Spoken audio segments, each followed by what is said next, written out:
Very good morning, my dear soldiers. Happy Ganesh Chaturthi to one and all. So, in the last class, we started our journey by explaining the meaning of reconstruction. Reconstruction is the process of complete rebuilding of the existing financial statements. The reason is the existing financial statements may not depicting the true picture. There is a possibility of overvaluation of assets or the overvaluation of net worth. There may be a chance of existing unrepresented intangible assets or any other assets as well. Now we have two options to go for the reconstruction, that is either external reconstruction or either internal reconstruction. So in case of external reconstruction, a new company is incorporated to take over the existing company. In case of internal reconstruction, the same company is going to continue its operations through revaluation of assets and reassessment of liabilities. And there may be a chance of varying rights of the shareholders and all other liability holders because we are making so many negotiations to reduce our existing liabilities, which are also known as popularly compounding activities. Then court approval is mandatory in case of internal reconstruction, but such court approval is not required in case of external reconstruction. Then we discussed things related to the concept of amalgamation. In case of amalgamation, a new company is incorporated to take over two or more existing companies. Coming to the absorption, an existing company will be ready to take over another existing company. Such concept is popularly known as absorption. So then what is the difference between amalgamation and absorption? To put it conceptually, in case of absorption, the entities are existing companies. But in case of amalgamation, one new company should mandatorily to be formed to take over the existing companies. That is the difference between amalgamation and absorption. And in case of amalgamation, minimum 3 companies are involved. In case of absorption, minimum 2 companies are involved. That is another difference. Then coming to external reconstruction, a new company is incorporated to take over the existing company, which is an external reconstruction. So then how external reconstruction are differentiate from amalgamation and absorption? Objective wise, the main objective of external reconstruction is to show the financial statements at true and fair view, but the objective of amalgamation or absorption may to get the taxation benefits or to avoid the competition or to get the synergy benefit or for expansion or economies of scale or maybe any other objective as well. Now coming to the chapter, our amalgamation, as per accounting standard 14, there are two types of amalgamations are possible. One is amalgamation in the nature of merger. Another one is amalgamation in the nature of purchase. Sir, when an amalgamation is said to be amalgamation in the nature of merger, sir? We already discussed in the last class, 5 conditions should need to satisfy when an amalgamation is said to be in the nature of merger. What is the first condition? All assets and liabilities should be taken over by transferee or purchasing company. Even single asset of the selling company is not left by purchasing company. All the assets and all the liabilities should be taken over by purchasing company. And all the assets and liabilities should be taken over at which value? At book values only. That means there is no concept of agreed value at that scenario. Whatever the book value is there in the books of selling company, for the same book value, purchasing company is ready to take over. And the purchase consideration should be paid in the form of fully paid up equity shares only. That point also I mentioned. The PC form may be in so many ways. It may be in the form of equity shares, it may be in the form of preference shares, it may be in the form of debentures, it may be in the form of cash, or it may be in the form of any other asset as well. But to put it such amalgamation as in the nature of merger, such PC should be in the form of fully paid up equity shares only. And shareholders holding, especially such shareholders are equity shareholders, not less than 90% of the equity share capital of the selling company should become the shareholders of the purchasing company after amalgamation.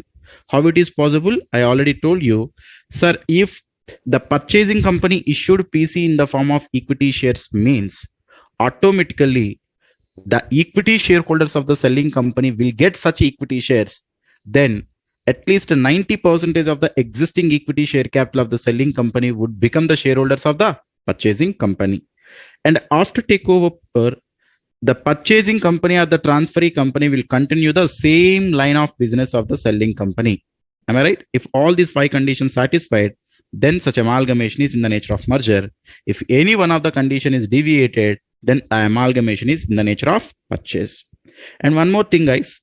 Sir, whether the amalgamation is in the nature of merger or whether the amalgamation in the nature of purchase, for which point of view it is relevant? In purchasing company books point of view, which is relevant. I clearly established that fact also while discussing the problematic topics. Actually, we are going to see 3 different topics. One is accounting treatment in the books of selling company, accounting treatment in the books of purchasing company, and a calculation of purchase consideration. Out of which, for accounting treatment in the books of selling company, AS 14 doesn't applicable at all. But for calculation of PC and accounting treatment in the books of purchasing company, AS 14 applicability is there. That means type of amalgamation is relevant in the books of purchasing company, but type of amalgamation is irrelevant in the books of selling company. So then in the books of selling company, which accounting treatment you are going to adopt, sir? That is generally accepted accounting principles, because AS 14 doesn't applicable means what are all the general accounting principle you are going to adopt in the common set of books, the same principles we are going to apply. Now, coming to the purchasing company books, we already discussed that is based upon the type of amalgamation. If it is in the nature of merger, the method of amalgamation or the method of accounting we need to adopt it is pooling of interest method. Sir, if the amalgamation is in the nature of purchase, the method of accounting we need to adopt it is purchase method. But no discussion at it to be made. Sorry, no discussion till now made. The entire discussion related to pooling of interest method and purchase method, we are going to make it in today's session. Okay, come down. Sir, there is a detailed discussion we already made with respect to the calculation of purchase consideration, right? What exactly the meaning of purchase consideration? As per accounting standard 14, amount payable by purchasing company to the shareholders of the selling company alone is treated as PC. Such shareholders may be equity shareholders, or such shareholders may be preference shareholders as well. Sir, if any amount payable to debenture holders of the selling company, can I consider into the PC? No. We already seen different cases. So through the different cases, the conclusions what we made, amount payable to debenture holders of the selling company should not be considered into the PC calculation. And one more conclusion also we made, what the purchasing company is paying is relevant, to whom we are paying is irrelevant. Sorry, I told in the reverse manner. One more time repeating. To whom which is paying is relevant, but what we are paying is irrelevant. To whom means if it is payable to the shareholders, then only it is treated as PC. What we are paying means we may pay in the form of equity shares, we may pay in the form of preference shares, we may pay in the form of debentures, we may pay in the form of cash or any other asset as well. Then we also seen the methods of calculation of PC in the last session. There are different methods possible: lump sum method, net payments method, net asset value method, intrinsic value method. So in lump sum method, the ad hoc or the fixed amount of consideration was directly mentioned in the problem. So without hesitation, we can directly consider the amount itself as purchase consideration. Coming to net payments method, how to calculate the PC? Amount payable to equity shareholders of the selling company and amount payable to preference shareholders of the selling company separately we need to calculate. Then if you club it, both the components, automatically you will get purchase consideration under net payments method. Coming to net asset value method, PC is nothing but assets taken over. What are all the different assets taken over by the purchasing company at the rate of agreed values? Agreed values means it may be the book value or may not be the book value. At which value we are going to assign for each and every specific asset is nothing but the agreed value. Simply speaking, agreed value is nothing but in purchasing company point of view, how much value we can assign to that particular asset or liability. That is nothing but agreed value. Less liability is taken over at agreed value, then automatically we will get NAV. The NAV itself is known as PC in case of net asset value method. Intrinsic value method, detailed discussion made in the last session. intrinsic value is almost equal to the NAV per share of the selling company in the books of selling company. Now the PC is nothing but number of equity shares in the selling company into intrinsic value per share in the selling company. Intrinsic value per equity share in selling company multiplied with number of equity shares, then you will get PC. Intrinsic value per equity share in selling company is also known as NAV per equity share. That's why I told you in generally there is no difference between NAV and intrinsic value method. Okay, fine. Next, one more important fact actually here I mentioned, sir, how to identify the method of PC. That is actually a challenging task for the student point of view. While reading the information given in the problem, or while reading the information, if you are able to assess amount payable to equity shareholders and preference shareholders completely, then the method of PC will be the net payments method. Sometimes it may look like the net payments method, but due to lack of information, that is certain component may be missed out in the information given in the problem. At that point of time, you may not calculate the total amount of the PC. At that point of time, you may not apply the net payments method. You should need to apply net asset value method. In the last session, that example also I considered the same example given here as well. Where it is? Just a second. Yeah. So purchasing company issued 2 equity share for every 1 equity share in the selling company. Purchasing company issued 3 equity share for every 4 preference shares in the selling company. Remaining amount will be paid in the form of cash to the equity shareholders. But the remaining amount is how much? We don't know. So while looking the case, it may look like net payments method, but the real PC method is net asset value method, because this remaining amount we may not appreciate, we may not calculate. So that's why you should need to calculate the PC under net asset value method. Then PC is equal to NAV. If you know the NAV value, then you can check out how much in the form of equity shares, how much in the form of preference shares, which were already given. The remaining balance will be the cash. Do you understand? Are you with me, guys? Till now, I'm revising the things what I actually discussed in the last class. Next, one more important fact also I discussed. What is that? Sir, PC may be recorded at issue price or PC may be recorded at par value. What is the difference between recorded at issue price and recorded at par value? Sir, PC is recorded at issue price means number of shares issued as PC multiplied with issue price. Number of shares issued as PC and multiplied with issue price is the PC recorded issue price. If PC is recorded par value is nothing but number of shares issued as PC multiplied with the face value per share in the purchasing company. Am I right? So 2 different examples also I given in the last session. I already explained. One more time, just I am taking in the process of revision. If you consider here, the PC method is net payments method in the given example. Number of equity shares in the selling company were 1 lakh. Now, equity shares of the selling company, for every 2 equity shares, we are issuing 1 equity share. For every 2 equity share, we are issuing 1 equity share means for the existing 1 lakh equity share, how many number of shares we need to issue as PC? 50,000 equity shares multiplied with issue price in the purchasing company. So it is clearly given in the bracket, face value is 10 rupees, issue price is 20. Now you should need to multiply with 20, then PC will become 10 lakhs.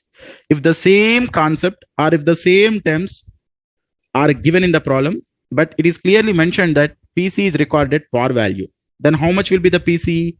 Number of shares issued as PC, that is 50,000 shares. You should need to multiply with face value, that is into 10, you will get 5 lakhs. I already told you whether you recorded PC at issue price or PC at par value, there is no difference. Both are same. But the logic till now I didn't establish. In today's class, if time is possible, then I told you why PC is recorded issue price, why PC recorded issue price or the par value, both are same. Fine, guys. Hope you are with me. Now, in today's class, can I continue, guys? Can I continue? Please, all of you put your thumbnails quickly, thumbs up, then I can proceed. Are you with me, right? Till now, what I discussed, you are having a clear-cut picture, right? At least 2 to 3 members. Quickly, guys. Quickly. Then I will proceed. No one is Yeah, fine. Now I got certain thumbnails. Fine. Right. Guys, please concentrate. Today we are going to discuss the core part of the amalgamation, which we are going to start explaining things related to selling company or the transferor company at the first instance.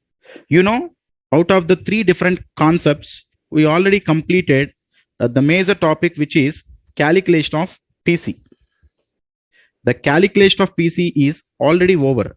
Now the remaining two important pending topics are accounting treatment in the books of selling company and accounting treatment in the books of purchasing company.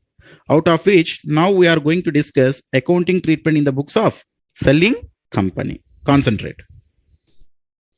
Sir, is it accounting standard 14 is applicable in the books of selling company? No, we already decided. Sir, then which provisions are applicable? Generally accepted accounting principles are applicable. Now for better understanding, now I'm going to take a simple balance sheet. Please all of you concentrate here. This was already my notes. Through that notes only I'm explaining. I don't want to put any new balance sheet due to lack of time. Just I'm explaining entire discussion through this balance sheet only. Okay, no worries. But I will complete the entire accounting treatment right now in my OneNote by seeing this balance sheet. This is the balance sheet of a selling company as at 31st March 2021. So the typical balance sheet components, if you observe, just a second. Yeah. Plant and machinery, 20 lakhs. Land value is given, 40 lakhs. Intangible assets, under which goodwill is there for 5 lakhs. Miscellaneous expenditure not written off is there for 5 lakhs. Current assets, inventory, cash, trade receivable. These all are assets components. Guys, but in the examination, they will not give the company information in T-shaped balance sheet format. They might give in schedule 3. For understanding purpose, just I considered. Okay, fine. Coming to equity and liabilities. So here equity share capital is given, preference share capital is given, under reserves and surplus, securities premium, general reserve, and P&L balance also given, which is form part of reserves and surplus. Non-current liabilities are 10% debentures and trade payables 10 lakhs. Sir, what is the further information given, sir? The further information, if you observe point number 1, 2, 3, 4, in very 4 simple points just I mentioned, but in the problem in detailed way they are given. Except cash, purchasing company want to take over all assets and liabilities. So this is a selling company, right? Purchasing company is ready to take over all the assets except cash. Can you please tell me, all of you, if they provide like this point number 1 itself, can you decide the type of amalgamation, which is irrelevant for me? No doubt about it. Accounting treatment in the books of selling company, there is no work with the type of amalgamation. There is no relevance at all. But still just I'm asking a question. Once by seeing point number 1, can you decide the type of amalgamation, whether it is in the nature of amalgamation in the nature of merger or amalgamation in the nature of purchase? Except cash, purchasing company want to take over all assets and liabilities, which is amalgamation in the nature of purchase. The reason is simple. The amalgamation is said to be in the nature of merger. All the 5 conditions should be satisfied, out of which condition number 2 is, or condition number 1 itself is, all assets and liabilities should be taken over by the purchasing company. Except cash means one asset is missed out by the purchasing company, right? Then how we can tell it is in the nature of merger? That's why which is purchase. Absolutely. But anyway, there is no relevance. We are in the books of selling company. PCE amounted 70 lakhs outrightly given. If they given PC directly like this, which method of PC they followed? Can you please tell me, anybody? Which type of PC, which method of PC they followed? Is it net payments method? Is it NAV method? Is it intrinsic value method? Or is it ad hoc consideration? Is it ad hoc consideration? Ad hoc consideration means lump sum method. It is lump sum method because directly given, the total amount was directly given. Do we agree, all of you? Next, one more thing also given, liquidation expenses, 2 lakhs. Okay. Sir, what is this liquidation expenses, sir? Now, a new company which is purchasing company is ready to take over the selling company means selling company should need to liquidate, right? So that's why it may incur certain liquidation expenses, like it may pay certain amount to the liquidator remuneration, or for the closure of the business, it need to comply certain compliance expenses. Means it may apply to the ROC. It may need to pay certain fees to the Register of Companies as per the Companies Act 2013. For the purpose of incurring all such, they might incur 2 lakhs. That point also given. Next, for preference shareholders of the selling company, purchasing company issuing preference shares. Sir, how they are issuing, sir? Nothing was mentioned, but I will mention this point as well. Sir, how this 70 lakhs they are going to pay, sir? They are going to pay in 3 forms. In equity shares, they are going to pay. In the form of preference shares, they are going to pay. In the form of cash also, they are going to pay. Just give me a second. How they are issuing, I'll tell you. In the form, just I will decide.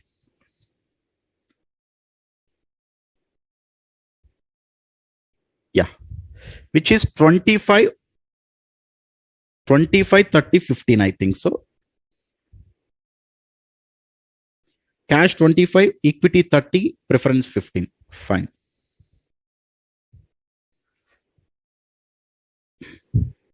Preference 15 lakhs, cash 25 lakhs, 25 plus 15, 40, here 30 lakhs. Sir, this is amount of PC. This is known as form of PC. Form of PC is also internally provided in the problem. No issues at all. Now, this 70 lakhs is payable by the purchasing company in the form of equity shares 30 lakhs, in the form of preference shares 15 lakhs, in the form of cash 25 lakhs. Okay. These preference shares we are issuing to whom? Preference shareholders of the selling company. Then what about this equity shares and cash share? Equity shares and cash we are issuing to the equity shareholders of the selling company. That is the information they are given. Now just I am revising the provisions which are given in the problem. All the assets are taken over by the purchasing company except cash. PC was 70 lakhs, out of which in the form of equity shares 30, in the form of preference shares 15, in the form of cash 25 lakhs. Liquidation expenses of the selling company were 2 lakhs. And these preference shares are given to the preference shareholders of the selling company. Equity and cash are given to equity shareholders of the selling company. Now, what is our objective, sir? I need to provide the accounting treatment in the books of selling company. Now, all of you, please follow with me.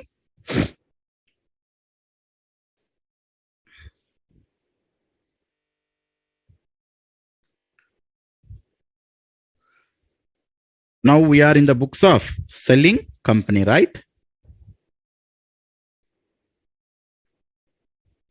Sir, in the selling company books, my objective is closure of books of accounts. That is the accounting treatment. What is the accounting treatment, sir? I need to follow generally accepted accounting principles. But what should I need to do? I should need to close books of accounts. The reason is now the selling company is ultimately taken over by whom? Purchasing company. Now, whenever the selling company wants to close their business, then it should need to close their books of accounts means one liquidator will be appointed. In detailed discussion, sir, how the closure of a company is going to occur, sir, what legal formalities it need to follow, sir, all such issues we are going to discuss under liquidation of companies chapter. But here we are not going to the deeper roots of the liquidation provisions. We are giving our entire concentration regarding the closure of the books of accounts. Sir, what liquidator will do, sir? In generally in any company, what liquidator will do? Liquidator will simply realize assets as well as liabilities, and the surplus, if anything of the surplus is there, the surplus will be going to distribute among the shareholders. This is the work in generally done by the liquidator, typically in any corporate at the time of liquidation of a company. Now, realization of assets means what he will do in the outside market. He may sell all the assets individually, or he may sell as a group wise as well. For the liability holders, what he will do, he may repay the amounts in a particular order. Liabilities are always payable in a particular order. Sir, in the layman approach, such liabilities in which order they are need to repay, sir. The liabilities, the order is always they are going to first incur the liquidation expenses or his remuneration, whatever the thing. After that, secured creditors. After that, unsecured creditors. Finally, if any amount is there, then he is distributed to preference shareholders. Then after that, equity shareholders. So in general, as per the Companies Act 2013, in layman approach, this is the order they are following: liquidation expenses, secured creditors, unsecured creditors, preference shareholders, equity shareholders. Then automatically the objective of the liquidator is going to end. Then the books of accounts are also going to end.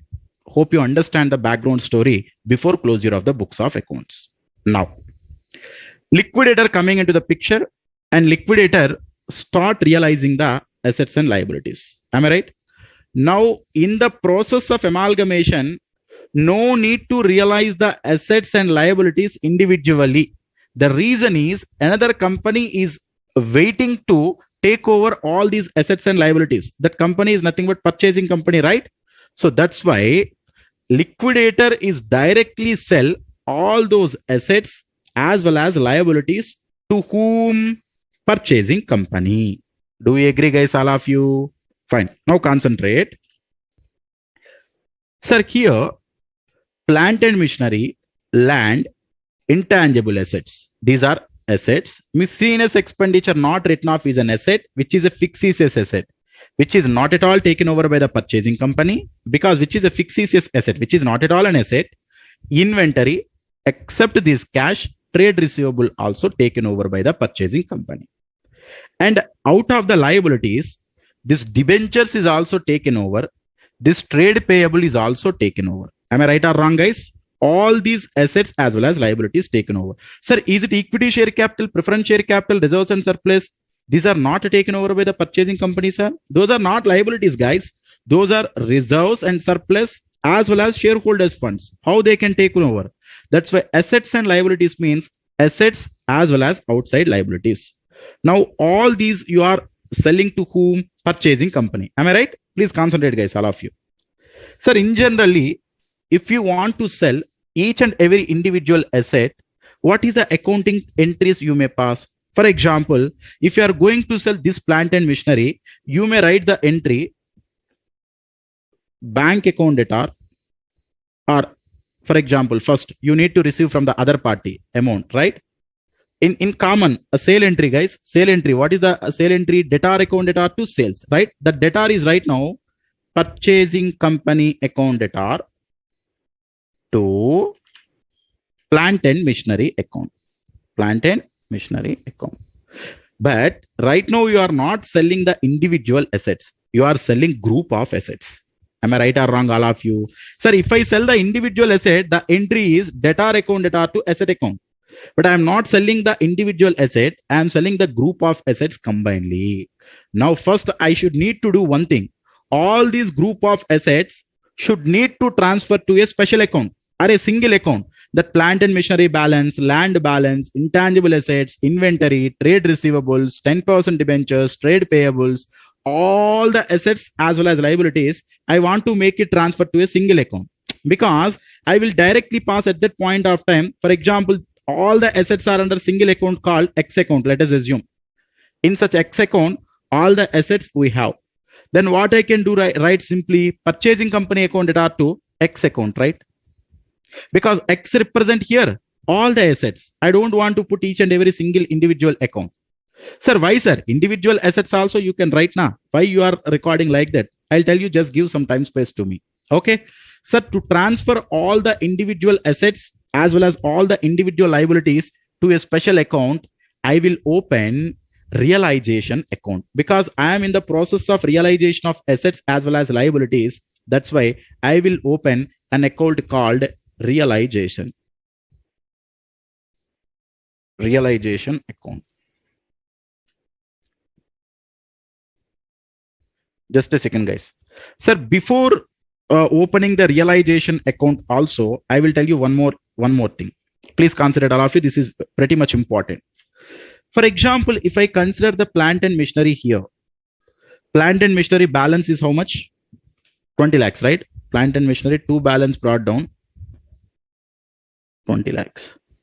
If I sell directly this plant and machinery, then I may write by purchasing company. Sir, at which value you are selling, sir? Let us assume plant and machinery is selling for 22 lakhs. Then profit to P&L account is 2 lakhs. I can easily write. But I am not selling the individual plant and machinery, right? I am selling the group of assets as well as group of liabilities. That's why now the balance under plant and machinery, first I am going to transfer to which account? Realization account. By realization account. Now the plant and machinery account got closed. Now all the assets and liabilities are coming to the one single account, which is a special account called realization account. Hope you are with me. Hope you are understand this point.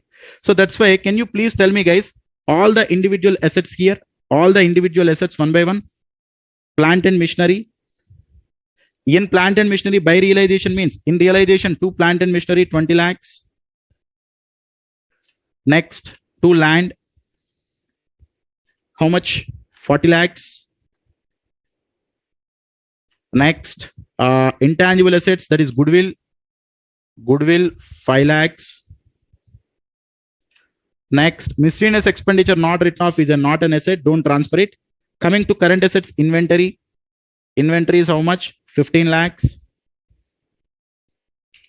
Next, cash. Sir, is it cash taken over by the purchasing company? Except cash. Remaining all are taken over, right? What are all the different assets taken over by the purchasing company? Such assets only we are transferring to the realization account. Cash was not taken over by the purchasing company. That's why I'm not transferring to realization. Sir, then what I should need to do with the cash, sir? You can open separately. Cash account is there. Still the balance of cash is there in your books of accounts only, because cash account is not taken over by purchasing company. Cash balance is how much? Can you please tell me, all of you? Which is at 5 lakhs. So I opened separately only. I don't want to transfer to the realization because such asset was not taken over by purchasing company. Next, trade receivables, 10 lakhs. Fine. These all are different assets taken over by purchasing company. Sir, what about liabilities, sir? Liabilities, 10% debentures taken over, trade payables also taken over. For example, if 10% debentures is there in our books of accounts, let us assume, it having a credit balance, by balance brought down. How much, guys? 20 lakhs. Now to transfer to realization, I should need to write to realization. That means in debentures, it is to realization, means in realization, it is by 10% debentures. No need to open this, just for understanding a waypoint. So simply you can make it transfer under credit side by 10% debentures, 20 lakhs. Then by trade payable, 10 lakhs. Sir, till now what you are doing, sir? Nothing was done by me. Simply, what are all the different assets? What are all the different liabilities taken over by the purchasing company should be closed and transferred to realization account at which values? Book values. If any of the asset which is not taken over by the purchasing company, separately opened. Am I right? Next, guys. Sir, what about this equity share capital and preference share capital, sir? For preference share capital, what are the capital exist or outstanding for the preference shareholders? You can simply make it transfer to preference shareholders account, because our company is in the liquidation process. This amount belongs to the preference shareholders. So that's why you can open preference shareholders account here. You can open preference shareholders account.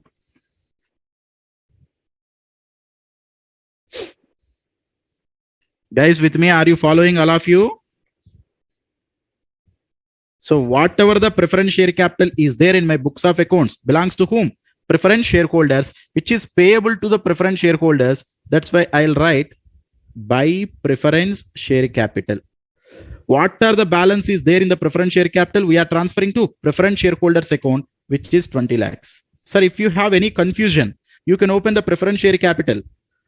In preference share capital, which is by balance brought down, that is 20 lakhs. If you need to transfer to preference shareholders, 20 lakhs. In share capital, 2 preference shareholders. In preference shareholders, by preference share capital, right? So like this, it came. Am I right? Next. Sir, what are the amount outstanding under equity share capital account, which belongs to whom? Equity shareholders. Not only the equity share capital, equity shareholders outstanding balance also includes all the reserves and surplus. The entire amount of reserves and surplus also belongs to whom? Equity shareholders. So that means securities premium, general reserve, P&L. These all are the positive reserves and surplus. There is a negative reserves and surplus as well, you know. Miscellaneous expenditure not written off is a negative reserves and surplus. Yes. Which is a negative means, which is a loss to the equity shareholders. All the positive reserves and surplus and all the negative reserves and surplus also you should need to make it transfer to equity shareholders account. That means if I want to open the equity shareholders account, the following amounts need to transfer. Can you please list out all of you one by one? Number 1, equity share capital. By equity share capital, how much? By equity share capital, how much, guys? 30 lakhs. Next, by reserves and surplus, how much? The total reserves and surplus, can you please tell me? 30 plus 2, 3 plus 2, 5, 5 plus 15, 20 lakhs. The total just I made it. Next, miscellaneous expenditure not written off is a negative reserves and surplus, right? Now, this should be put under debit side to miscellaneous expenditure, which is 5 lakhs. Now, if you observe, guys, what I made, you know, dismantling of the balance sheet. What are all the different assets which are taken over by the purchasing company, as well as what are all the different liabilities taken over by the purchasing company should be closed and transferred to which account? Realization account. At which values I transferred? At book values. If any particular asset or particular liability which is not taken over by the purchasing company, you can open separately. Preference share capital, you can make it transfer to preference shareholders account. Equity share capital, reserves and surplus, whether it may be positive reserves and surplus or negative reserves and surplus like miscellaneous expenditure not written off, you can make it transfer to whom? Equity shareholders account, which is step number 1, dismantling of balance sheet. Sir, I am in the process of realization of assets and liabilities, but as a liquidator till now, I didn't realize any single asset as liability. Simply I transferred the assets and liabilities taken over to realization. Now, you can make it sell all such assets as well as liabilities to whom? Purchasing company. Now, can you please tell me, all of you guys, if you are selling an asset, the entry is purchasing company to asset account. I too agree. But right now, such asset is already transferred to whom? Realization account. Then on behalf of crediting the assets account, can I make it transfer to realization account? Please tell me, guys, all of you. Sir, the journal entry at the time of sale of asset is debtor, that particular debtor account, debtor to asset account. But that asset was already make it transfer to realization account. What are all the different assets taken over by the purchasing company? We already make it transfer to whom? Realization account. The liabilities also transfer to whom? Realization account. That's why the assets minus liabilities, the different worth should need to recover from whom? Purchasing company. That's why I will pass the entry purchasing company account debtor to realization account. Please all of you concentrate. In first one, the dismantling of balance sheet is over. Just this is for understanding purpose, guys. Don't write it in the examination. Dismantling of balance sheet. Okay. Just for understanding purpose. In dismantling of balance sheet, what we made? That assets and liabilities transferred to realization, which are taken over by the purchasing company at book value, which are not taken over separately open. Preference share capital, equity share capital, make it transfer to their respective accounts. Then number 2, PC due, purchase consideration due. What is that purchase consideration due entry? Purchasing company account debtor. We need to recover the amount to realization account because we are selling both the assets as well as liabilities. In that, how much amount I can need to write here? At which amount you are selling all these assets and liabilities? I clearly told you. At which value I sold out the entire business? At 70 lakhs. That's why, which is at the rate of PC. At the rate of PC. PC means here 70 lakhs. That is the reason why before proceeding with the problems, we need to calculate the PC. That is the relevance of calculation of PC in the working note. Before providing the accounting treatment in the books of selling company or accounting treatment in the books of purchasing company, the first instant itself, we need to calculate the PC in the given problem, which was directly given under lump sum method. Now, can you please tell me, all of you guys, the entry purchasing company to realization means in realization by purchasing company only. In realization by purchasing company, 70 lakhs. Sir, another account I need to open, which is nothing but purchasing company account. Purchasing company account. In realization by purchasing company means in purchasing company to realization. In purchasing company to realization, 70 lakhs. Fine, let me check query box, guys. Hope you all are with me. Am I right? Hope you all are with me, right? Let me continue my flow, right? Fine. Consider it, guys. Sir, once after selling your assets and liabilities, you should need to recover amount from the debtor, right? The debtor is purchasing company, right? The debtor is purchasing company. Now, at the time of recovery of amount from the debtor, what is the journal entry? For example, if you are getting certain amount of cash from the debtor, the entry is cash to debtor. If you are getting equity shares from the debtor, the entry is equity shares of that company to debtor. Now, in this 70 lakhs, in the form of 70 lakhs, what different components you are getting? In the form of cash, you are getting 25 lakhs. In the form of preference shares, you are getting 15 lakhs. In the form of equity shares, you are getting 30 lakhs. Now, the entry is cash account debtor 25 lakhs, preference shares of purchasing company 15 lakhs, equity shares of the purchasing company 30 lakhs to purchasing company. Tell me, guys. If you are receiving the entire amount in the form of cash, the entry is cash to purchasing company. But rather than cash, you are getting through different components. So that's why the entry is, all of you please with me, the entry is, which is known as PC received. You are receiving such PC from the purchasing company. The entry is cash account debtor. How much cash you are getting? 25 lakhs. Preference shares of purchasing company account debtor. How much you are getting? 15 lakhs. Equity shares of purchasing company. How much you are getting? 30 lakhs. Now you should need to cancel the purchasing company debtor account. You should need to cancel to purchasing company account 70 lakhs. Now please all of you make it post this entry in purchasing company account by cash 25 lakhs, by preference shares of purchasing company which are at 15 lakhs, by equity shares of purchasing company 25 lakhs. Now if you observe, purchasing company account got closed. Why purchasing company account closed? First, in the second entry, we wrote that we should need to receive certain amount from the debtor.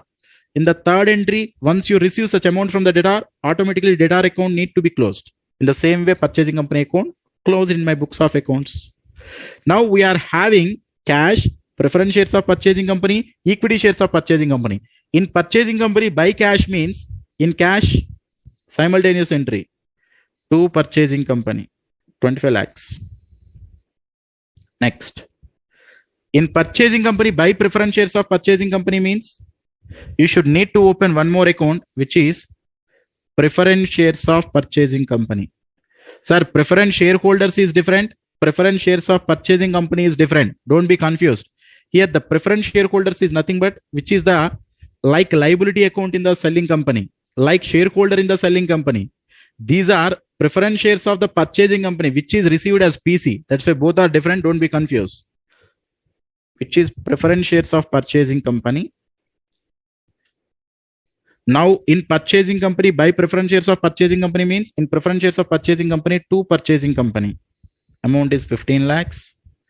In the same way, equity shares of purchasing company also you should need to open equity shares of purchasing company.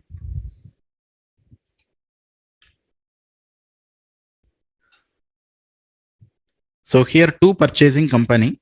How much guys? How much worth of equity shares of purchasing company we got? 25 lakhs. Which is 25 lakhs. Are you with me, all of you? Till now, we made these three activities. Dismantling of balance sheet, PC due, that is at the time of sale of assets and liabilities to the purchasing company. Then PC received, that is cash component, preference shares of purchasing company component, equity shares of purchasing company component by netting of the purchasing company or by cancelling the purchasing company. Now, what is the objective of the liquidator next? He realizes assets and liabilities. Fine. After that, we should need to repay liability holders. Please consider it, all of you. Liquidator realize the assets as well as liabilities. My question is it liquidator realized all the assets? In the given question, is the liquidator realized all the assets? Yes, sir. Liquidator realized almost all the assets as per the question, except cash. Cash was already in realized form. No need to realize. And another question is, sir, is it liquidator make it realize all the liabilities, sir? Yes, liquidator also realized all the liability holders as well. For example, you may have a doubt that, sir, land was not taken over by the purchasing company. Let us assume land was not taken over by the purchasing company. Then still the liquidator duty is not yet over, because plant and machinery taken over by the purchasing company, intangible assets taken over by the purchasing company, current assets also taken over by the purchasing company, but land is still with the selling company only. Then now liquidator, what he will do, now liquidator will sell that land in the outside market. Do you understand, all of you? For example, a particular liability called trade payable was not taken over by the purchasing company. Then liquidator will settle amount to such trade payable holder. That means if any particular asset or the liability which is not taken over by the purchasing company, liquidator will realize or liquidator will settle in the outside market. That's why after realization of assets and liabilities through the purchasing company, still we need to check any liability or the asset which is not taken over by the purchasing company. Such asset or liability should need to realize in the outside market. Do you understand, guys, all of you? Then you may have a doubt, sir. For example, land is there in the book value 40 lakhs. In the previous example, I told you the land which is not taken over by the purchasing company, right? Let us assume land he realized at 50 lakhs, sir. Then what he should need to do, sir? For example, if the land is not taken over, then what I should need to do? Land is not taken over, then I open separately. Yes, I open separately. Then land book value is how much? 40 lakhs. 40 lakhs. Now the liquidator is going to sell it at 50 lakhs by bank. Let us assume 50 lakhs. Profit how much? 10 lakhs profit is there now. Such 10 lakhs profit, don't make it transfer to P&L. The reason is P&L was already make it transfer to whom? Equity shareholders. Under the reserves and surplus, P&L is also there. That's why P&L already transferred to equity shareholders. That's why any profit or loss you realized at the time of realization of assets and liabilities, don't make it transfer to P&L. To which account you can make it to transfer, realization account. Why, sir? Because if you are closing the realization account at later stage, if you derive any profit or loss, such profit or loss, again, you should need to make it transfer to equity shareholders. What is your objective? What are the profit or loss you derived during the process of liquidation? Such profit or loss should also need to belongs to equity shareholders only. I am not transferring to P&L right now. I am transferring to realization account. Through realization account, again, the profit or loss should need to make it transfer to whom? Equity shareholders only. So I unable to provide all the different scenario problems, guys. But I can able to provide the different scenarios in a single problem. Do you understand? So that's why even though really the land was taken over by the purchasing company in the given case, But if you assume a particular asset was not taken over by the purchasing company, then what I should need to do, such asset should be separately opened, realized in the outside market. If you get any profit or loss, such profit or loss, make it transfer to whom? Realization account. Okay, just leave it. This is not the case as per our problem. So that's why, again, I'm rubbing.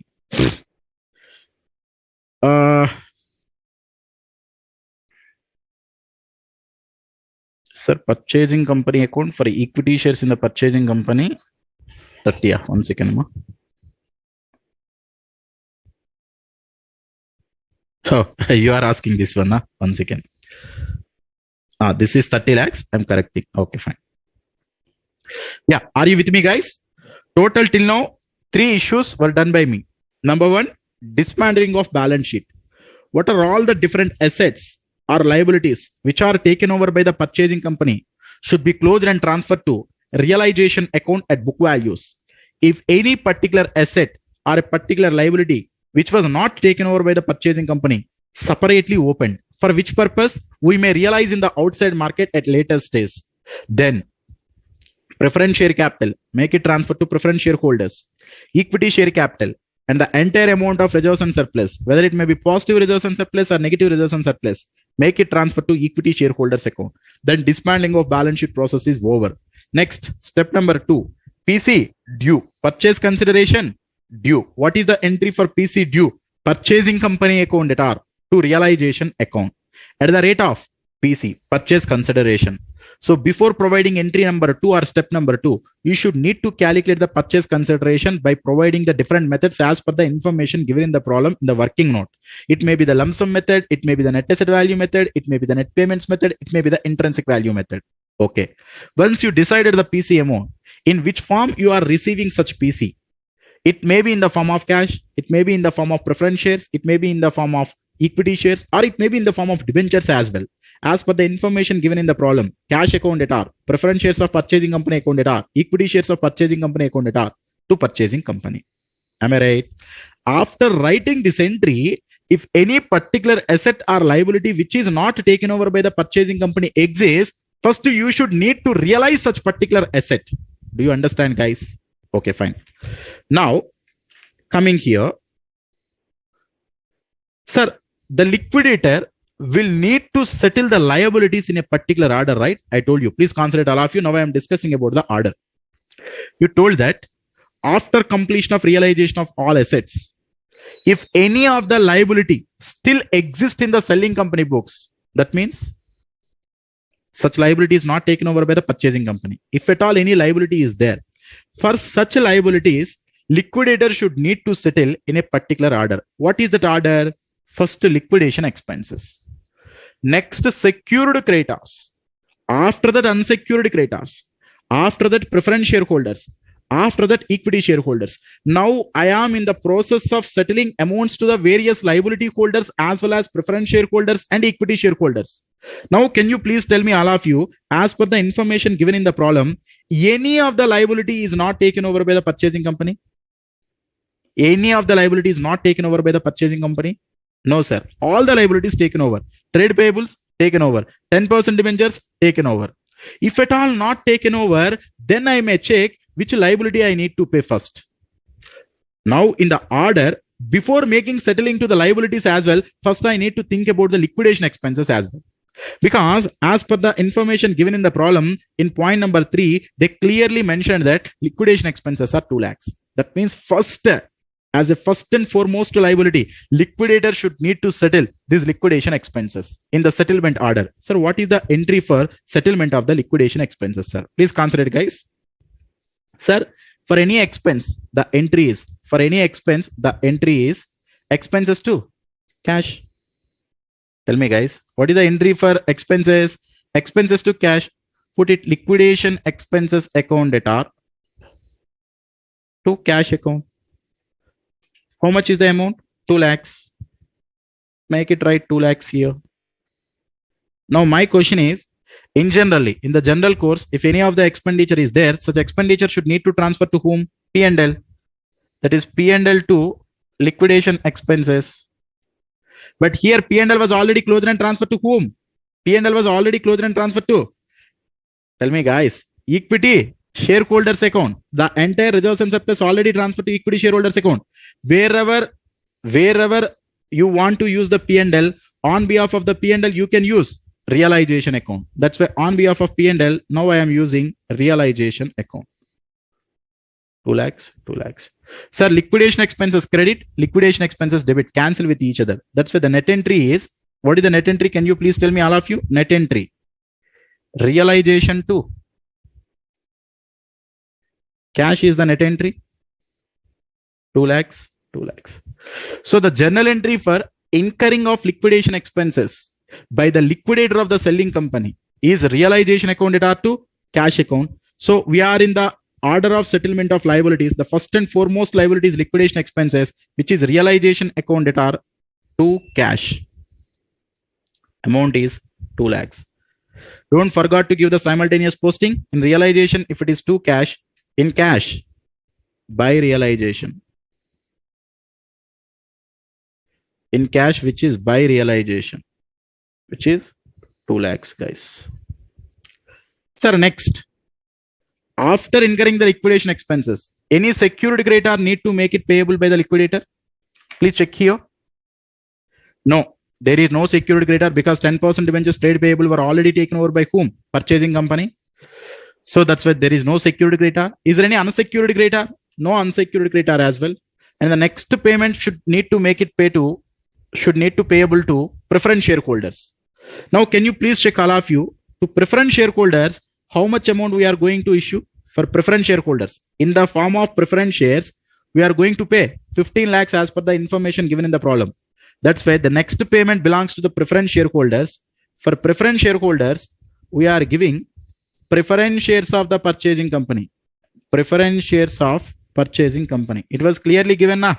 For preference shares of the preference shareholders of the selling company, we are giving preference shares of the purchasing company. Now, where the preference shares of purchasing company? Here we have preference shares of purchasing company 15 lakhs. If you are providing this to the preference shareholders, the entry is by preference shareholders 15 lakhs. At the time of making payment to creditor, what is the entry are? Creditor to bank. Now, on behalf of the creditor, we are settling to the preference shareholders. The entry is preference shareholders to preference shares of the purchasing company. Sir, here by preference shareholders means in preference shareholders to preference shares of the purchasing company, which are 15 lakhs. Now, all of you please concentrate and let me know, guys. Guys, actual liabilities, actual amount need to payable is 20 lakhs. But how much amount you paid? 15 lakhs. Sir, on behalf of 20 lakhs, if you settle 15 lakhs means as a full and final settlement, is it profit situation or loss situation? Sir, for a particular party, you need to pay 20 lakhs, but the actual amount paid as full and final settlement as 15 lakhs. Then the difference is profit situation, 5 lakhs.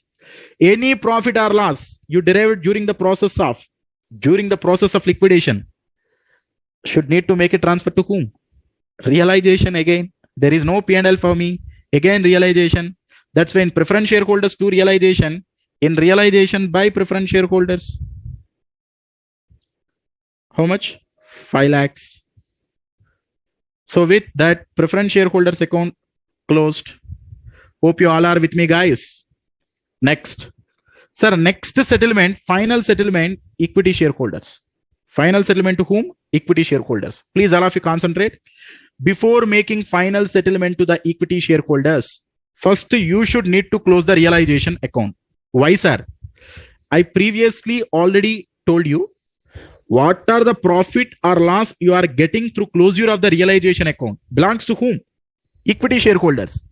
That's why before making final settlement to the equity shareholders, first you should need to make it close realization account. Can you please close all of you the realization account? May I know the difference? How much is the profit or loss?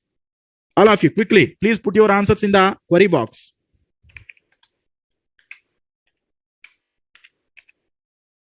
So this side total is 105 lakh I got. This side total. This side is 110 lakhs. Okay. I think so 5 lakhs balance will be there this side. Am I right, guys? Can you please tell me, all of you, am I right? Is it my calculation is right or wrong?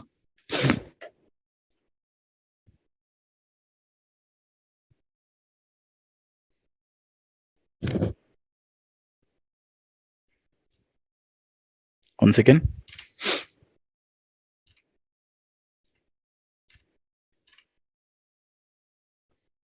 Here I missed trade receivables also considered. Cash also considered.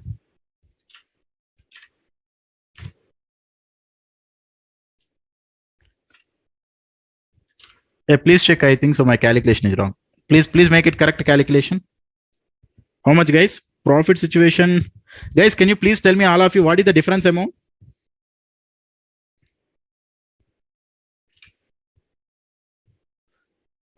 Here I am getting profit, I think so, which is 13 lakhs. Am I right, guys? Do you agree, all of you? Profit here I am getting 13 lakhs. Is it correct or wrong?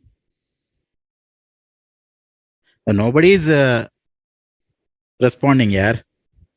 Which is 13 lakhs. So, which I need to transfer to? Sir, it's 13 lakhs. Please make it correct, it is 13 lakhs, which should need to make it transfer to equity shareholders account. So in realization, it is to equity shareholders, then equity shareholders by realization.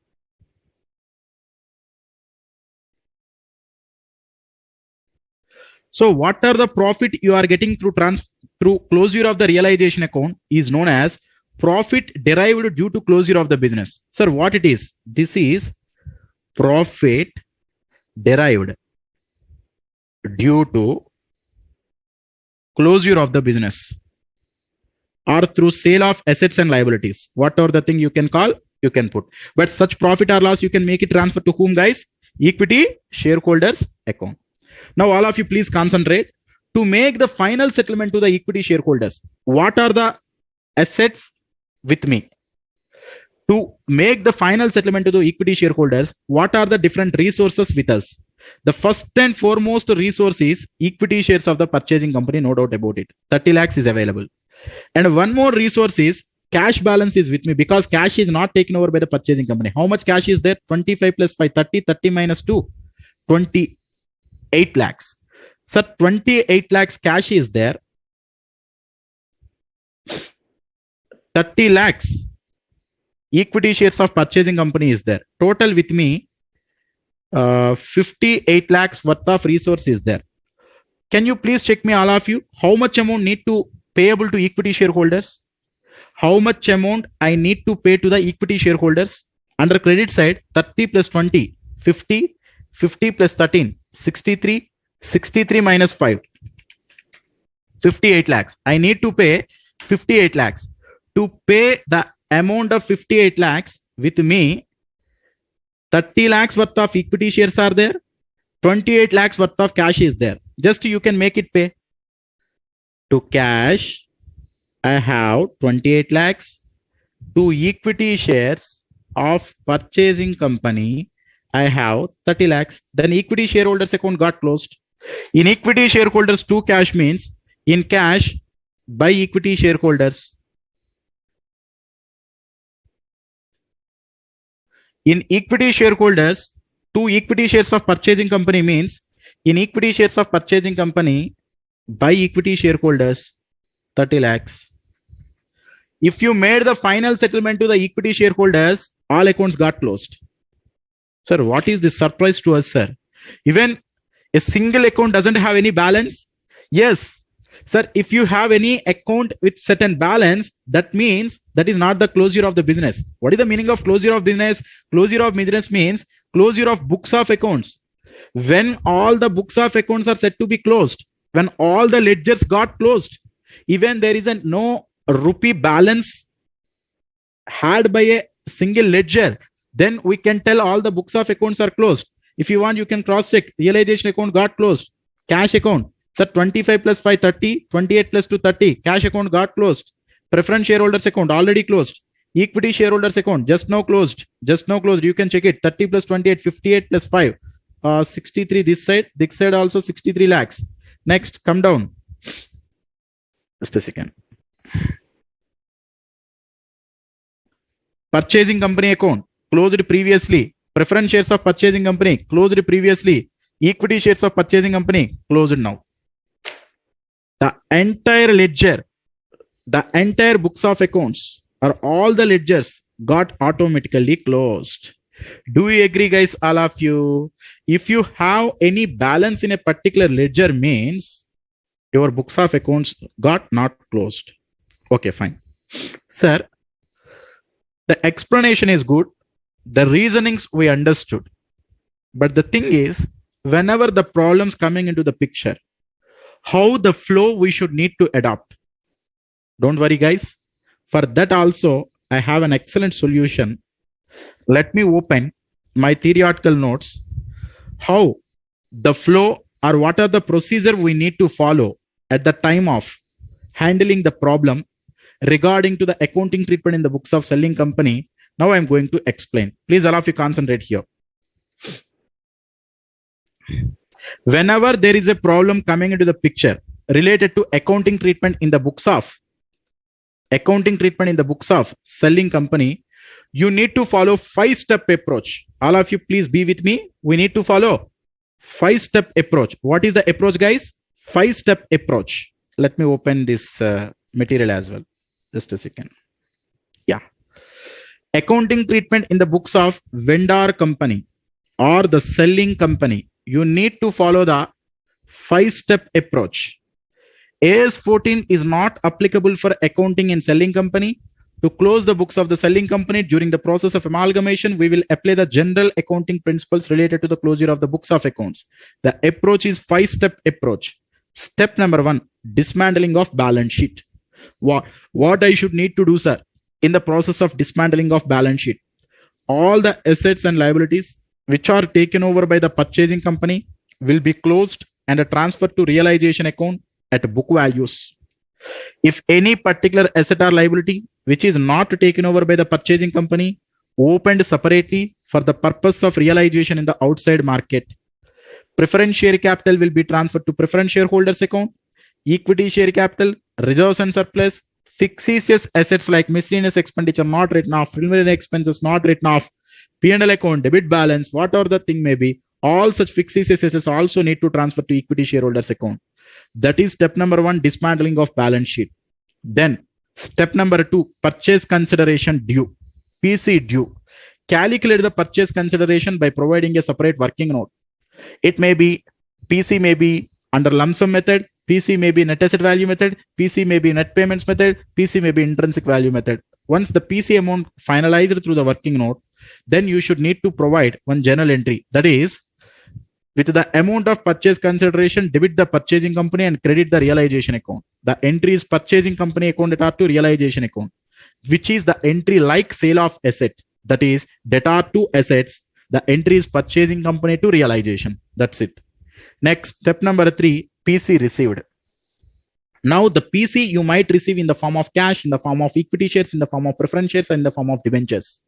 Now the entry you can debit by equity shares of purchasing company, preference shares of purchasing company, or debentures of purchasing company, or cash by making credit to purchasing company. Am I right, guys? Once you received amount from the debtor, entry is cash to debtor. Like that, you may need to complete the step number 3. Next, step number 4, distribution of the purchase consideration. Dispose those assets which are not taken over by the purchasing company. Before distribution of the PC among the various parties, first, if any particular asset is not taken over by the purchasing company, such asset you can dispose in the outside market. If any profit or loss is derived, you can transfer to realization account. Don't make it transfer to P&L. Any profit or loss, you can make it transfer to whom? Realization account. Now, with the available cash as well as PC, you got PC and you got certain cash through realization of assets which are not taken over by the purchasing company. By clubbing the entire amount, you can distribute among the various parties in a particular order decided by the liquidation provisions. What is that order? First, realization expenses or liquidation expenses you need to incur. If such expenses are incurred by the selling company, the entry is realization to cash. Just now I provided realization to cash. Tell me, guys, in the given problem, certain expenses incurred, realization expenses. The entry, net entry is realization to cash. Next, after that, secured creditors. After that, unsecured creditors. Then preference shareholders. Finally, to the equity shareholders. During this process of distribution, any profit or loss is derived will be transferred to realization account. If you observe, while settling amount to the preference shareholders, we got certain profit. We need to pay 20 lakhs, but the final settlement made at 15 lakhs, we derived such profit. During the process of distribution of PC as well as cash among the various parties, if you derive any profit or loss, such profit or loss also make it transfer to whom? Realization account. The same point here I mentioned, during this process distribution of any profit or loss is derived, it will be transferred to whom? Realization account. Next, final settlement to the equity shareholders. Before making settlement to the equity shareholders, close the realization account and find the realization profit or loss. Such profit or loss will be transferred to whom? Equity shareholders account. All the remaining resources in my problem, what are all the remaining resources, guys? We are having a remaining resource of cash as well as the other resource of equity shares of the purchasing company. The remaining resources, you can simply make it transferred to whom? Equity shareholders account. All the remaining resources in the selling company just to distribute among equity shareholders. All accounts in the selling company will be closed with this final step. That's it, guys. This is the accounting treatment we need to follow in the books of selling company and purchasing company. Selling company. How many steps approach?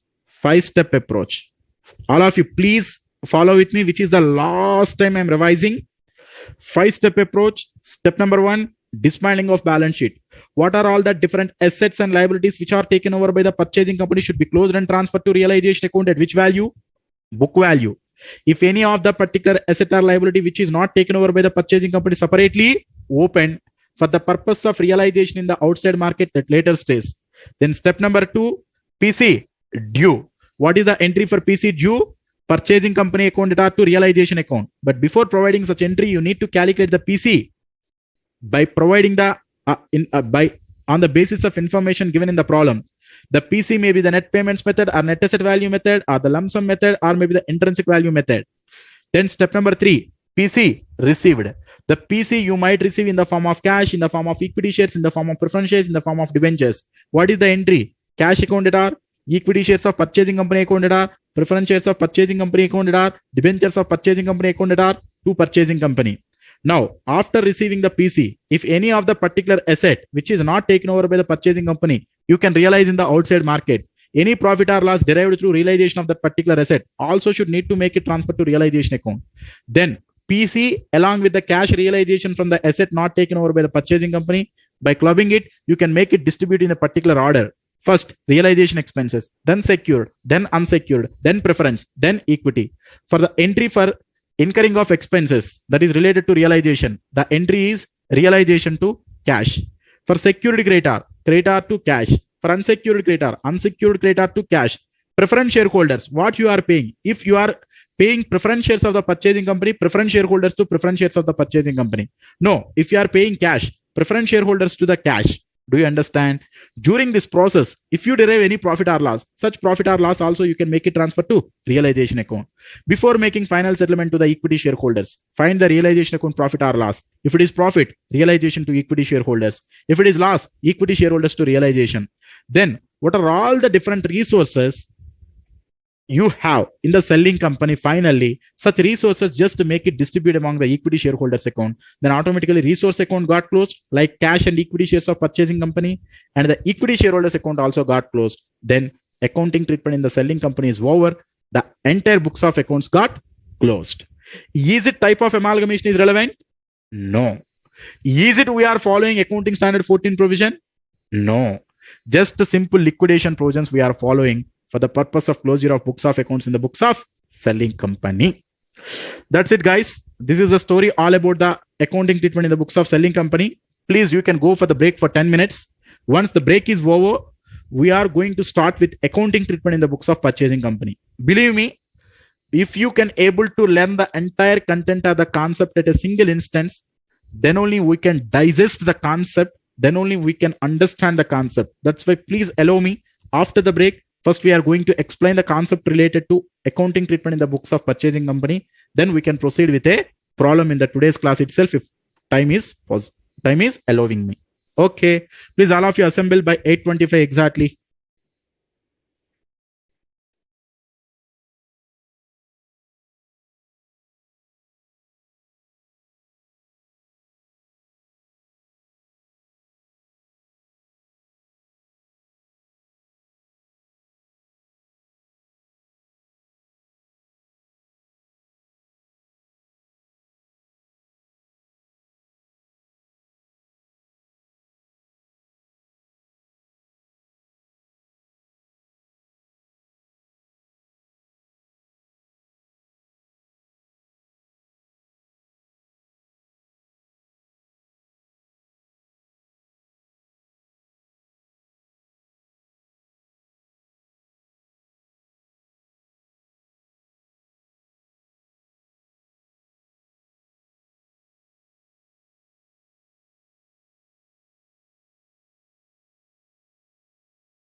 Welcome back, guys. Before the break, we completed accounting treatment in the books of selling company. Now this is the time for accounting treatment in the books of purchasing company. Please concentrate, all of you. In the books of purchasing company. Can you please tell me, all of you, in the books of in the books of purchasing company, AS 14 is applicable or not? Is it AS 14 applicable or not? AS 14 is applicable. And before proceeding further, please let me check the query box. Till now, I didn't see anything. Just a second, please. Yes, no doubts. Till now, all are giving reply. Hiral asked some question. Hiral, what is your question? Sir, instead of transferring equity share capital, preference share capital of the selling company in separate account, we can transfer them in partner capital account.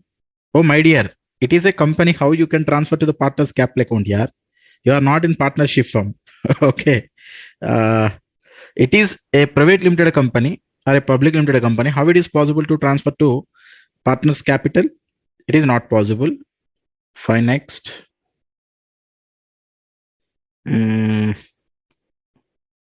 What are the other doubts? Sir, sometimes preference shareholders are also sharing excess surplus after liquidation. How it will be adjusted? Mr. Karthik, you should need to understand one thing here. What you are thinking process, what you are thinking from your side is correct. That while we are in the process of amalgamation, we thought that what are the surplus is exists, the entire surplus amount is belongs to the equity shareholders only. When your thought process will be right, you know, when the preference shareholders are the participated preference shares. Okay. So what are all the problems are the information given in your stage are the normal preference shareholders. That's why we can assume that the entire surplus belongs to the equity shareholders only. There is no further surplus will be shared by the preference shareholders. Hope it is clear. Okay. Fine. Fine, guys. Please let me continue my flow. In the books of purchasing company, AS 14 is applicable, right? Fine. Sir, once AS 14 is applicable, the accounting treatment will be decided by whom? AS 14. That too, this is depending upon type of amalgamation. Am I right? Type of amalgamation means if it is amalgamation in the nature of merger,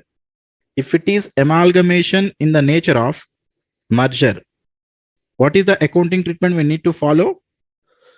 The accounting treatment is pooling of interest method.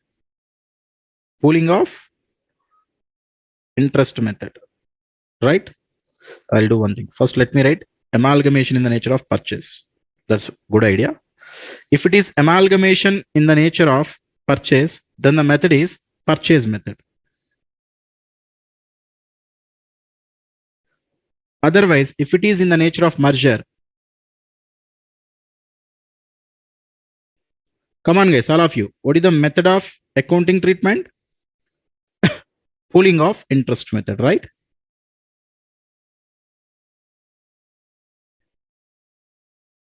You know one thing, when an amalgamation is said to be in the nature of purchase, when it is said to be in the nature of merger. Most of the time, student may have confusion that, sir, in the problem, whether they clearly mention which method we need to follow. I mean, which type of amalgamation the problem is all about, whether they will clearly intimate. For the IPCC level stage or the CA inter level stage, most of the time means almost more than 95% times, they will clearly intimate the type of amalgamation. No need to check such conditions as well. Sir, whether all the conditions satisfied, then it is merger. Otherwise, it is amalgamation in the nature of purchase. Like that also, no need to check. But in sometimes means almost maximum I seen more than 20 attempts question papers.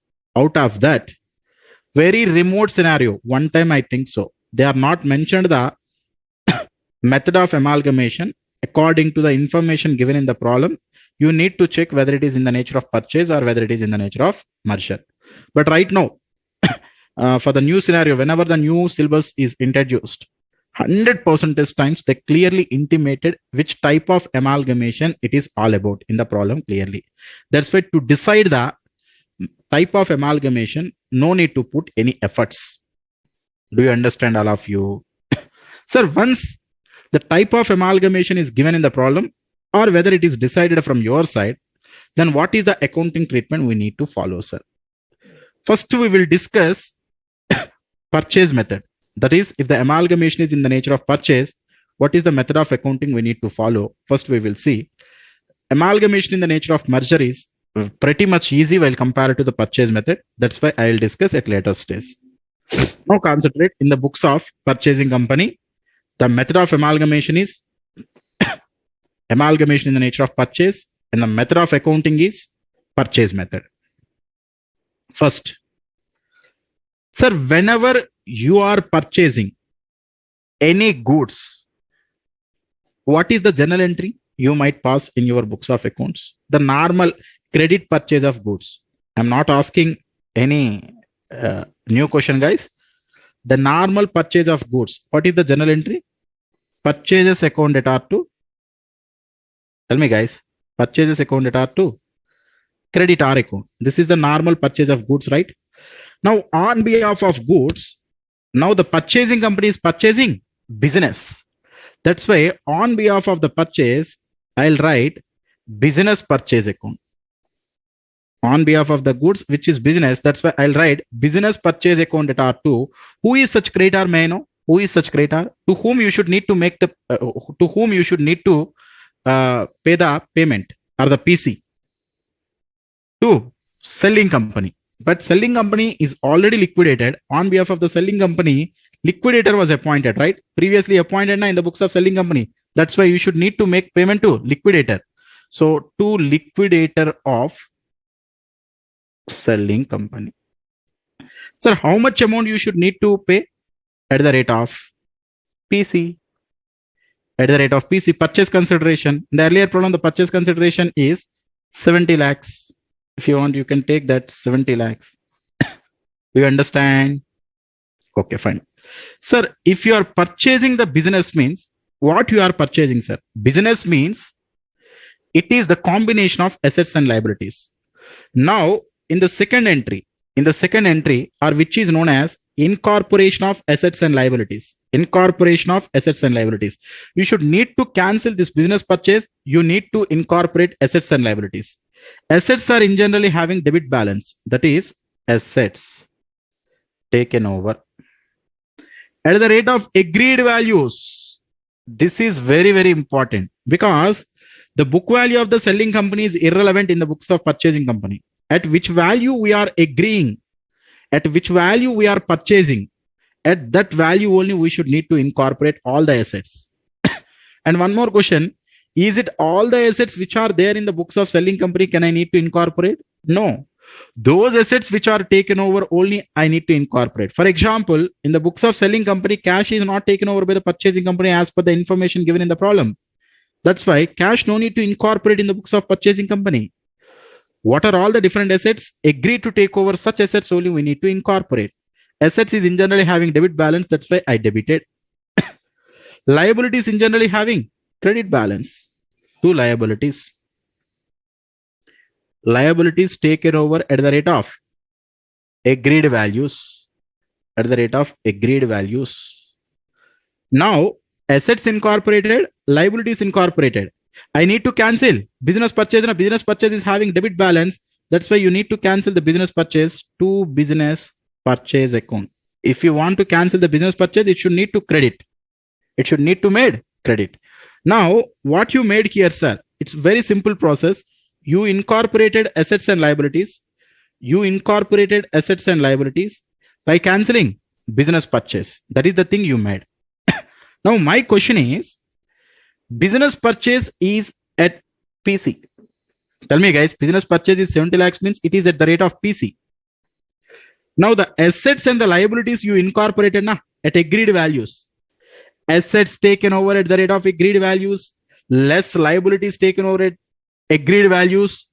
The difference is termed as NAV. Do you remember, all of you guys? Under one of the PC method, under NAV method, if you really remember, what is the formula we should need to use for calculation of PC under NAV method? Just a moment. Under NAV method, if you observe, PC is nothing but assets taken over at the rate of agreed value less liabilities taken over at the rate of agreed value, which is nothing but NAV. Tell me, guys. 1 second. Yeah. So now assets taken over at the rate of agreed value, two liabilities means minus liabilities taken over at the rate of agreed value. The difference is nothing but NAV. Now one component is PC, another component is NAV.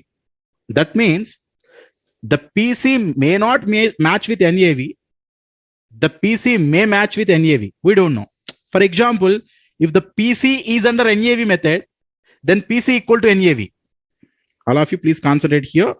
I am comparing these two components. One is PC, another one is NAV.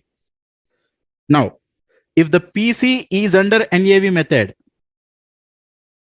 then PC is equal to NAV. No issue at all. Then the total of the debit and total of the credit components automatically got matched. That means this difference is automatically matched with PC. That's why entry got tallied. No issue at all. But my question is, if PC is under net payments method, or maybe under intrinsic value method, or maybe under lump sum method, or any other method, then is it PC is equal to NAV? No, there may be a chance of getting difference. Sir, there are two possibilities exist here.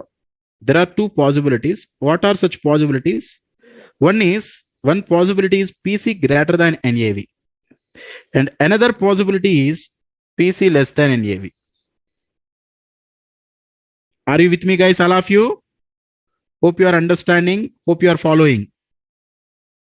Sir, what is the meaning of PC greater than NAV, sir? Let us assume, as per the information given in the selling company, PC was 70 lakhs, right? Just assume the NAV value is 50 lakhs.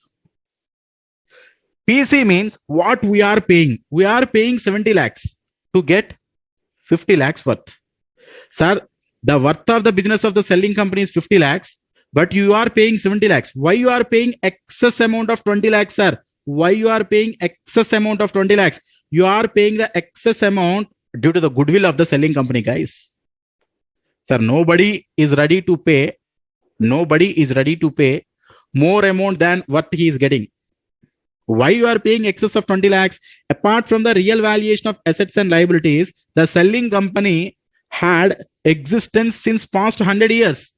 It has certain brand loyalty. It has certain goodwill in the outside market. For such goodwill, I am paying 20 lakhs. That's why whenever you are paying PC over the actual worth of the business, you can assume it as a goodwill. No, sir, let us assume different scenario. PC is 70 lakhs. PC is 70 lakhs, right? PC is 70 lakhs. And the actual NAV of the business is 100 lakhs, let us assume. The worth of the business is 100 lakhs, but you are paying only 70 lakhs. Then which is profitable situation to you? The profit is a capital profit. That profit you should need to make it transfer to capital reserve. The amount is 30 lakhs. Now, in the second entry, at the time of incorporation of assets and liabilities, if the PC is under NAV method, there is no chance of occurring either goodwill or capital reserve, because at that particular point of time, PC is equal to NAV. But if the PC is under other than NAV method, then there may be a chance of occurring PC and NAV. Then at that particular circumstance, you may check that PC is it greater than NAV or PC is less than NAV. If PC is greater than NAV, the difference is goodwill. You need to incorporate here goodwill account. When PC is greater than NAV situation, which is having a debit balance. No, not like that. PC is less than NAV, then you need to incorporate the capital reserve. In which situation it is?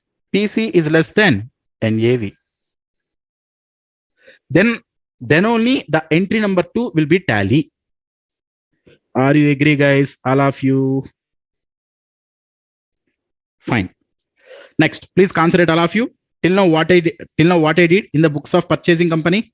First, the first and foremost entry is business purchase entry. The first and foremost entry is business purchase entry. That is business purchase accounted to liquidator of selling company, which is a typical entry need to pass at the point of time of purchase of business or at the time of purchase of any goods. The same entry I passed. That is purchases to creditors. That is business purchases to liquidator of selling company.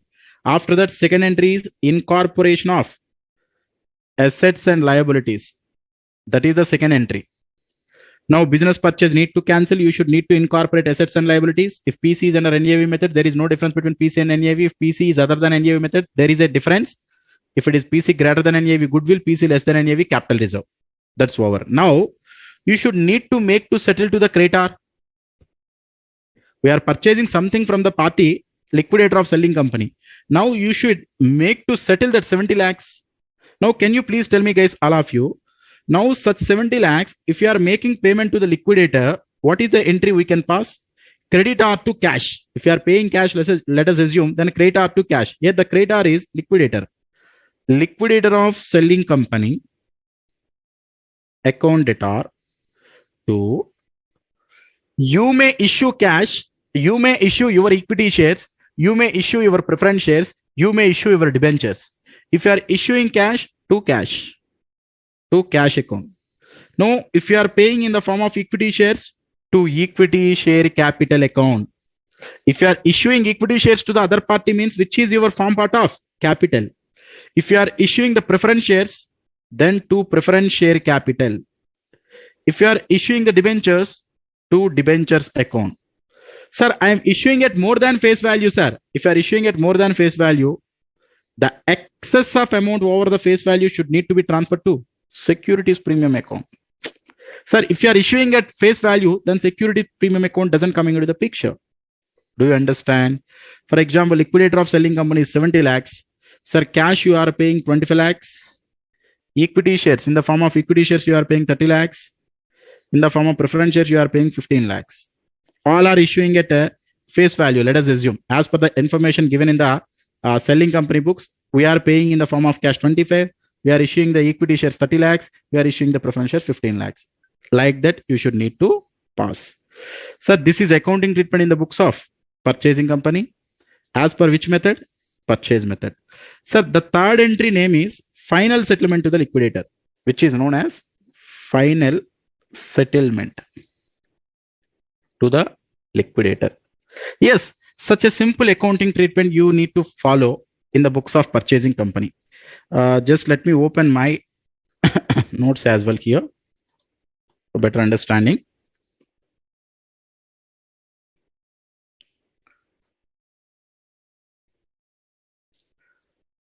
Come down. Fine. All of you please observe here, which is the purchase method.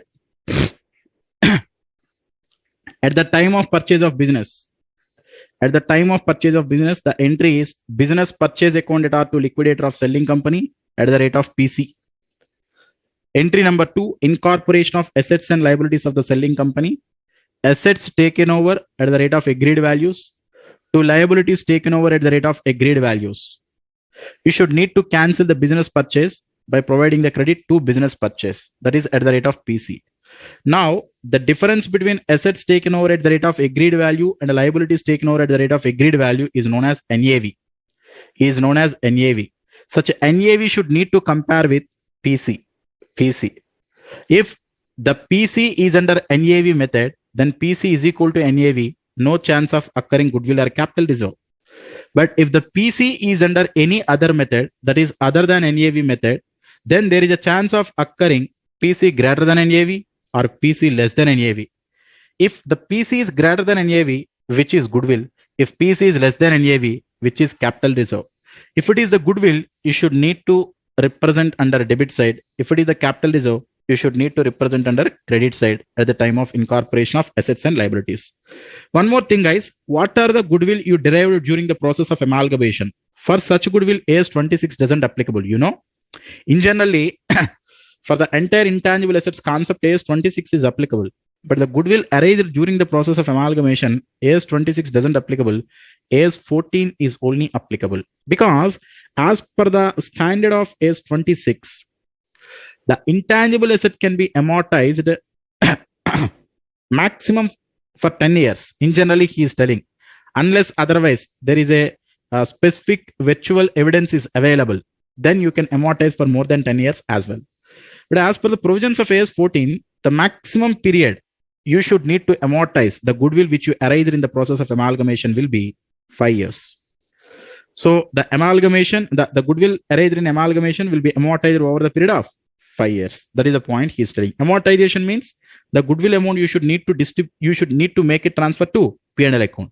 And one more thing, guys, the goodwill what you derived here is known as purchased goodwill, not the internally generated goodwill. Which is purchased goodwill, you can record in your financial statement. If it is internally generated goodwill, then it should not be recorded in the books of accounts as per the accounting standard 26. Am I right? As per the definition of intangible asset, or to recognize any intangible asset into the books of accounts, it should need to satisfy certain conditions. Internally generated goodwill should not satisfy such conditions. That's why we are not at all recording in the books of accounts. But the purchased goodwill should need to record in the books of accounts. That's why you can represent such goodwill under the books of the purchasing company at the time of preparation of balance sheet. Next. Come down, guys. Final payment to the liquidator of selling company. What is the entry you should need to pass? Liquidator of selling company, that is creditor account debtor at the rate of PC, to equity share capital, to preference share capital, to securities premium, to cash. If you are issuing debentures, you can also issue to debentures account as well. Fine, guys. These are the 3 entries I discussed, right? Fine. Now, all of you please observe, still the story was not at end. Let me discuss some other points as well. Sir, if you observe, in the balance sheet of the selling company, one of the liabilities 10% debentures, which is 20 lakhs. These debentures are also taken over by whom? Purchasing company, right? These debentures are also taken over by whom? Purchasing company. I clearly wrote now in the realization, in the books of selling company, 10% debentures are transferred to realization account now. That means now in the books of purchasing company, at the time of incorporation of liability, one of the liability is 10% debentures. 10% debentures of whom? Selling company. Now the selling company itself is liquidated means, is there any meaning to this 10% debentures of selling company? No, because the selling company itself already got liquidated means we should need to cancel this 10% debentures of selling company. We should need to issue our own debentures. We should need to issue the purchasing company debentures. Now, what is the entry to cancel the 10 debentures of selling company and for issuing of our own company debentures, sir? For that, the entry is debentures of selling company. You should need to cancel. Debtor, you should need to issue your company debentures. For example, your company debentures are 8% debentures. Let us assume 8% debentures account. Sir, at how much worth, sir? 10% debentures is 20 lakhs. Your company debentures are also 20 lakhs. Do you understand? For example, the debentures of selling company were not taken over at book value. Let us assume the debentures of selling company is taken over at agreed value. Agreed value is 22 lakhs. As per the information given in the problem, the debentures of the selling company is taken over by the purchasing company at the rate of 22 lakhs. Let us assume. Then, all of you please concentrate. Then, under the liabilities, 10% debentures of the selling company, I may record at 22 lakhs. Because 2 liabilities taken over at the rate of agreed value. The agreed value is 22 lakhs, not 20 lakhs. Now, at the time of cancellation, debentures of the selling company is represented at 22 lakhs. For example, for this 22 lakhs, now you are going to issue your debentures. Your debentures face value is 20 lakhs. Excess of amount you should need to issue, right? That amount is treated as securities premium. That means at that point of time, each and every debenture, for example, the debenture worth is 100 rupees. Let us assume 100 rupees. Then the premium is 2 lakhs means 10%. 20 lakhs into 10% means 2 lakhs is the premium. Each and every debenture is issued at the rate of 110 rupees. Each and every debenture is issued at 110 rupees. That is 2 lakhs into 110, total 22 lakhs. 2 lakhs into 100, 20 lakhs is the actual capital, and the 2 lakhs into 10 rupees. Sorry, not 2 lakhs, 2000, I think so. 2000 debentures we need to issue. 2000 into 100, how much, guys? 2000 or 20,000? 20,000 debentures. 20,000 debentures into 100 will be 20 lakhs. Yes, 20,000 debentures into 10 will be 2 lakhs. So the total 20,000 debentures we need to issue for 100 rupees is the face value. Excess amount is the securities premium. You know, as per the Companies Act 2013, securities other than shares, we may issue at discount as well. For example, we are issuing each and every equity share at discount. Let us assume. Then at the rate of 80 rupees, 100 rupees face value, we are issuing at the rate of 80 rupees. Then what is the journal entry, sir? First, 22 lakhs divided by 80 rupees. 27,500 shares we need to issue. 27,500 shares. 27,500 shares into face value 100. That is 27 lakh 50,000. The remaining difference will be, you can put here, discount on issue of debentures, which is 5 lakh 50,000. Sir, to put it simply, what are the debentures we are taken over from the selling company?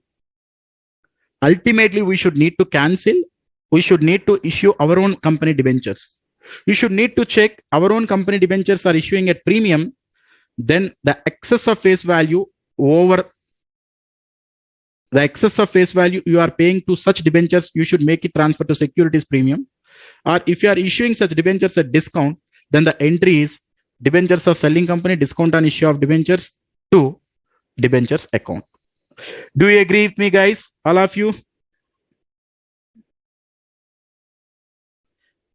Someone is telling, sir, no company can issue shares at discount except ESOP. Yeah, you are right, my dear.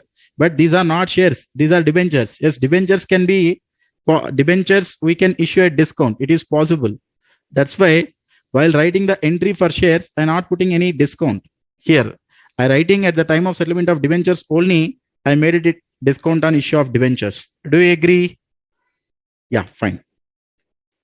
So these are the normal journal entries we generally follow in the books of purchasing company when the amalgamation is amalgamation in the nature of purchase. Do you agree with me, guys? All of you? Fine. Now the purchase method is over, guys. Now there is another method so called as pooling of interest method. Please don't deviate your concentration levels. I know continuously I'm discussing about the theory. The chapter is look like amalgamation. The chapter is very much of big chapter. If it is the general classes, it will almost take for me in and around 8 to 10 sessions. Believe me, in and around 8 to 10 sessions it will take me. That means approximately 16 to 17 hours. But here, due to lack of time, I need to cover each and everything within 8 to 9 hours. That's why sometimes I'm going here and there. I'm representing my notes and some shortcuts. Okay. But still, just believe me, at the end of the day or at the end of the chapter, you will understand each and every issue. If you are providing some concentration, you can crack any problem which is given in the examination, because that level of conceptual level we are discussing in the classroom environment. Okay, fine. Next, coming to the pooling of interest method, guys, all of you. Sir, one question you need to understand while discussing the pooling of interest method is, in case of amalgamation in the nature of merger, there is no difference between purchasing company and selling company. How you can tell that point, sir? Because when an amalgamation is said to be amalgamation in the nature of merger, if all such 5 conditions satisfied, all the assets and liabilities taken over, all the assets and liabilities taken over at the book values only, PC we are paying in the form of fully paid up equity shares, 90% share capital of the 90% shareholders of the selling company would automatically become the shareholders of the purchasing company. Same line of business of the selling company is continued by the purchasing company. That means purchasing company is treating the selling company as like a sister concern. Selling company is not an outside company, just it is an extension to me. Am I right? That's why In case of amalgamation in the nature of merger, along with assets and liabilities, reserves and surplus are also taken over by the purchasing company. This is a beautiful point you should need to remember, or you should need to understand. In case of pooling of interest method, along with assets and liabilities of the selling company, reserves and surplus of the selling company will also taken over by whom? Purchasing company.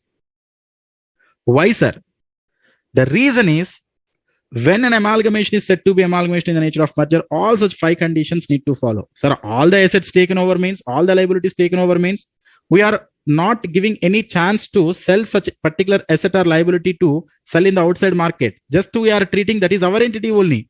If the other entity is our entity, then what are all the profits or what are all the reserves exist in the other entity will also belongs to whom?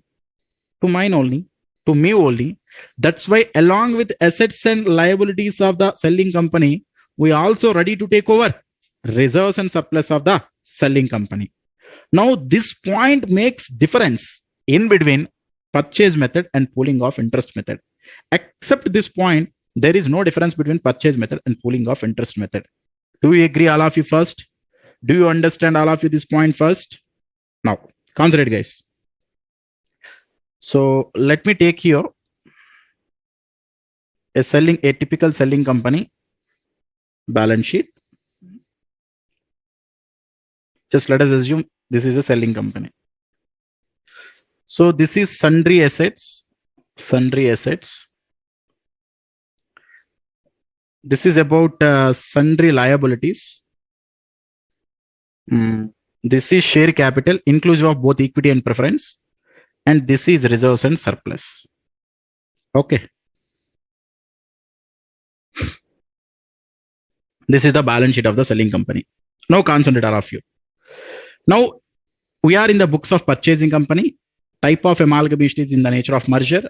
Method of accounting is pooling of interest method. So along with assets and liabilities of the selling company, we are also ready to take over reserves and surplus of the selling company. The first and foremost entry in the books of merger. Is business purchase to liquidator of selling company. There is no difference. The same entry we are going to follow. That is business purchase to liquidator of selling company. Same entry, 70 lakhs at the rate of PC. There is no difference. Second entry, we need to incorporate assets. Assets taken over at the rate of not agreed value, book values only, because which is amalgamation in the nature of merger, we are taken over all the assets and all the liabilities at which value? Book values only. So the sundry assets directly you can incorporate. To liabilities also you can directly incorporate. Along with the liabilities, you can also incorporate reserves and surplus as well. So to reserves and surplus also you can able to incorporate. Now concentrate, all of you, please. Sir, in the second entry at the time of incorporation of assets and liabilities, we are comparing PC with NAV. Now here also you need to compare PC with NAV. Let us compare. This is PC, this is NAV. Concentrate, guys, all of you. Sir, what is the meaning of NAV here? Can you please tell me, all of you, what is the meaning of NAV in case of amalgamation in the nature of merger? NAV means assets minus liabilities minus reserves and surplus as well.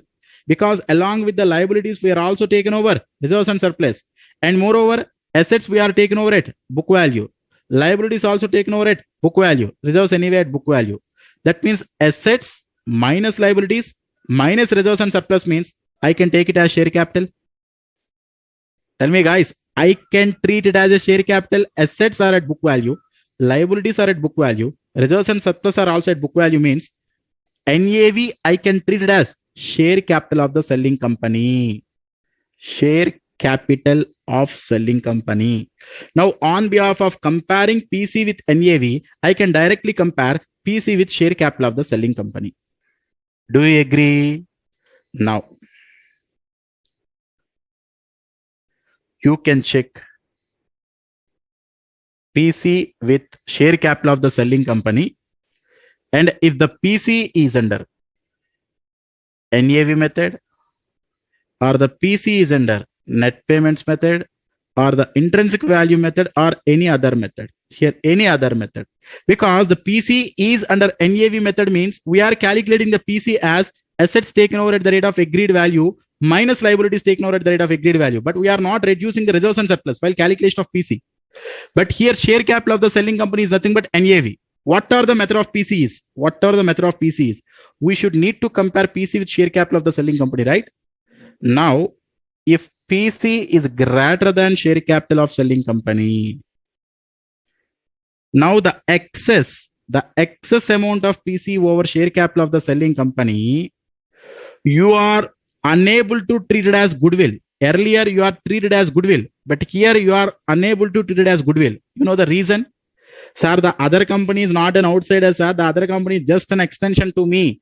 The excess amount you are paid over the share capital of the selling company is loss to your organization.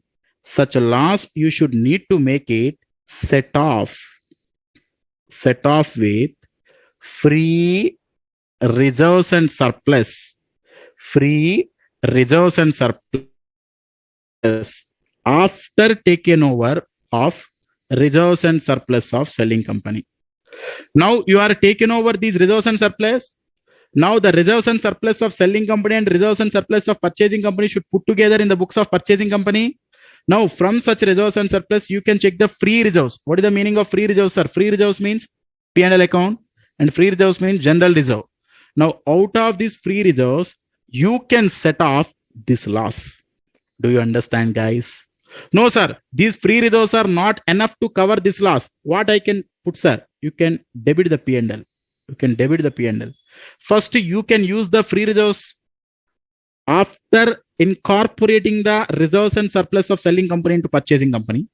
If these free reserves are not enough to set off the loss, then you can make it debit the P&L account.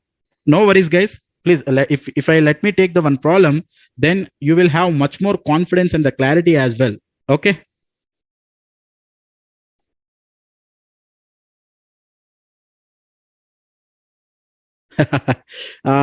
Mr. Karthik Gupta suddenly raised one question. That is actually a very good question. Sir, in the selling company, you already distributed the reserves and surplus among the equity shareholders. Then now in the books of the purchasing company, under the pooling of interest method, how the purchasing company can incorporate the reserves and surplus, sir? How it is possible? Now, Karthik, you should need to understand one thing. In the books of the selling company, type of amalgamation is irrelevant. The type of amalgamation is irrelevant. That is the actual distribution happened here. Here, distribution means we are not providing anything. We are not giving anything. Just we are incorporating. Their distribution means they are not at all following the accounting standard 14 provisions. Just they are following the liquidation provisions.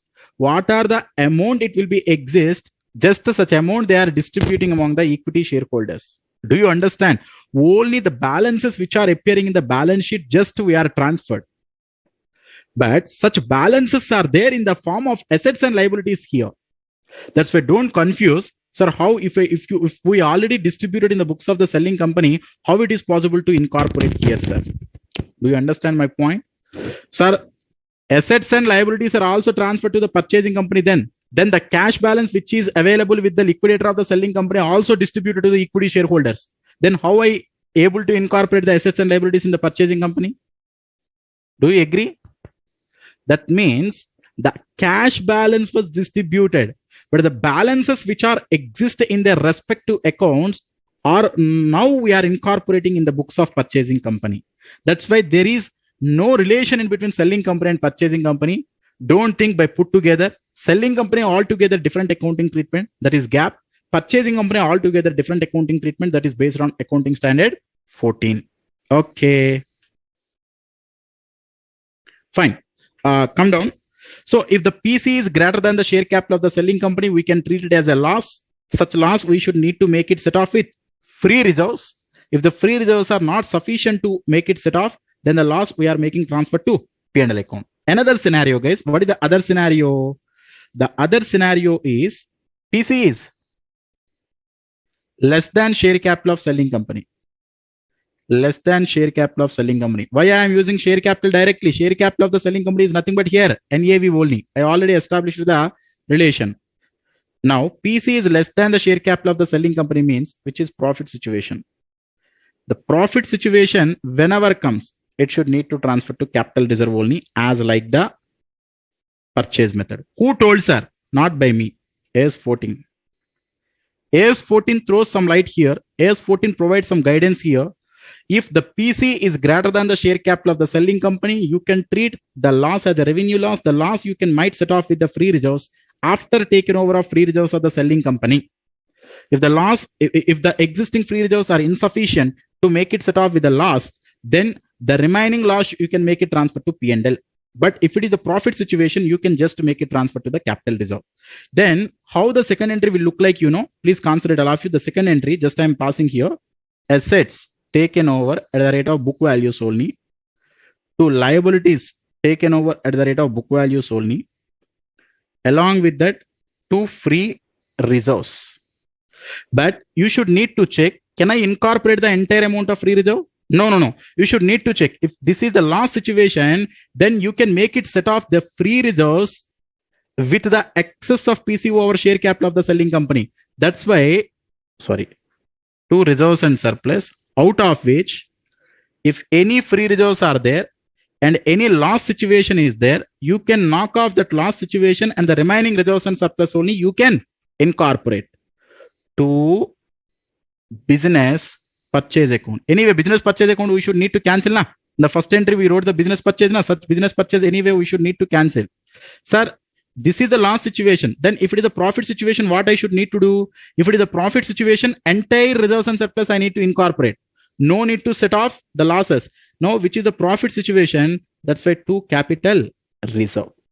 If it is a loss situation, you should need to reduce such losses with the free reserves. If it is a profit situation, the entire amount of reserves and surplus you can make it incorporate, and the excess of share capital over the PC you can make it transfer to the capital reserve, which is excess of share capital over the PC is a profit, which is a capital reserve. Do you agree with me? There is no difference for the third entry in between purchase method and pooling of interest method. That is liquidator of selling company to equity share capital, preference share capital, cash, etc. If any debentures of the selling company are there, then debentures of selling company accounted are to your own company debentures you can pass. If it is with premium, to securities premium. If it is with discount on issue of debentures. For such entries, there is no difference. That means the difference is there only for second entry, which plays the crucial role in between the purchase method and pooling of interest method. So that is the reason why I told you pooling of interest method is dead easy. In pooling of interest method, there are no confusions. Sir, at which value assets are taken over? At which value liabilities are taken over? Is it some of the assets we ignore? Not like that. No need to think all such things. All assets we are taken over simply at book value. All liabilities taken over at the book value. That's why in most of the times in the examination, they might ask purchase method. If there are something asked for the amalgamation in the nature of merger means, there is no hesitation from student point of view. They can simply put it in the examination paper. Okay, guys. To let it summarize all such things quickly, I will summarize through my notes. Please, all of you concentrate here.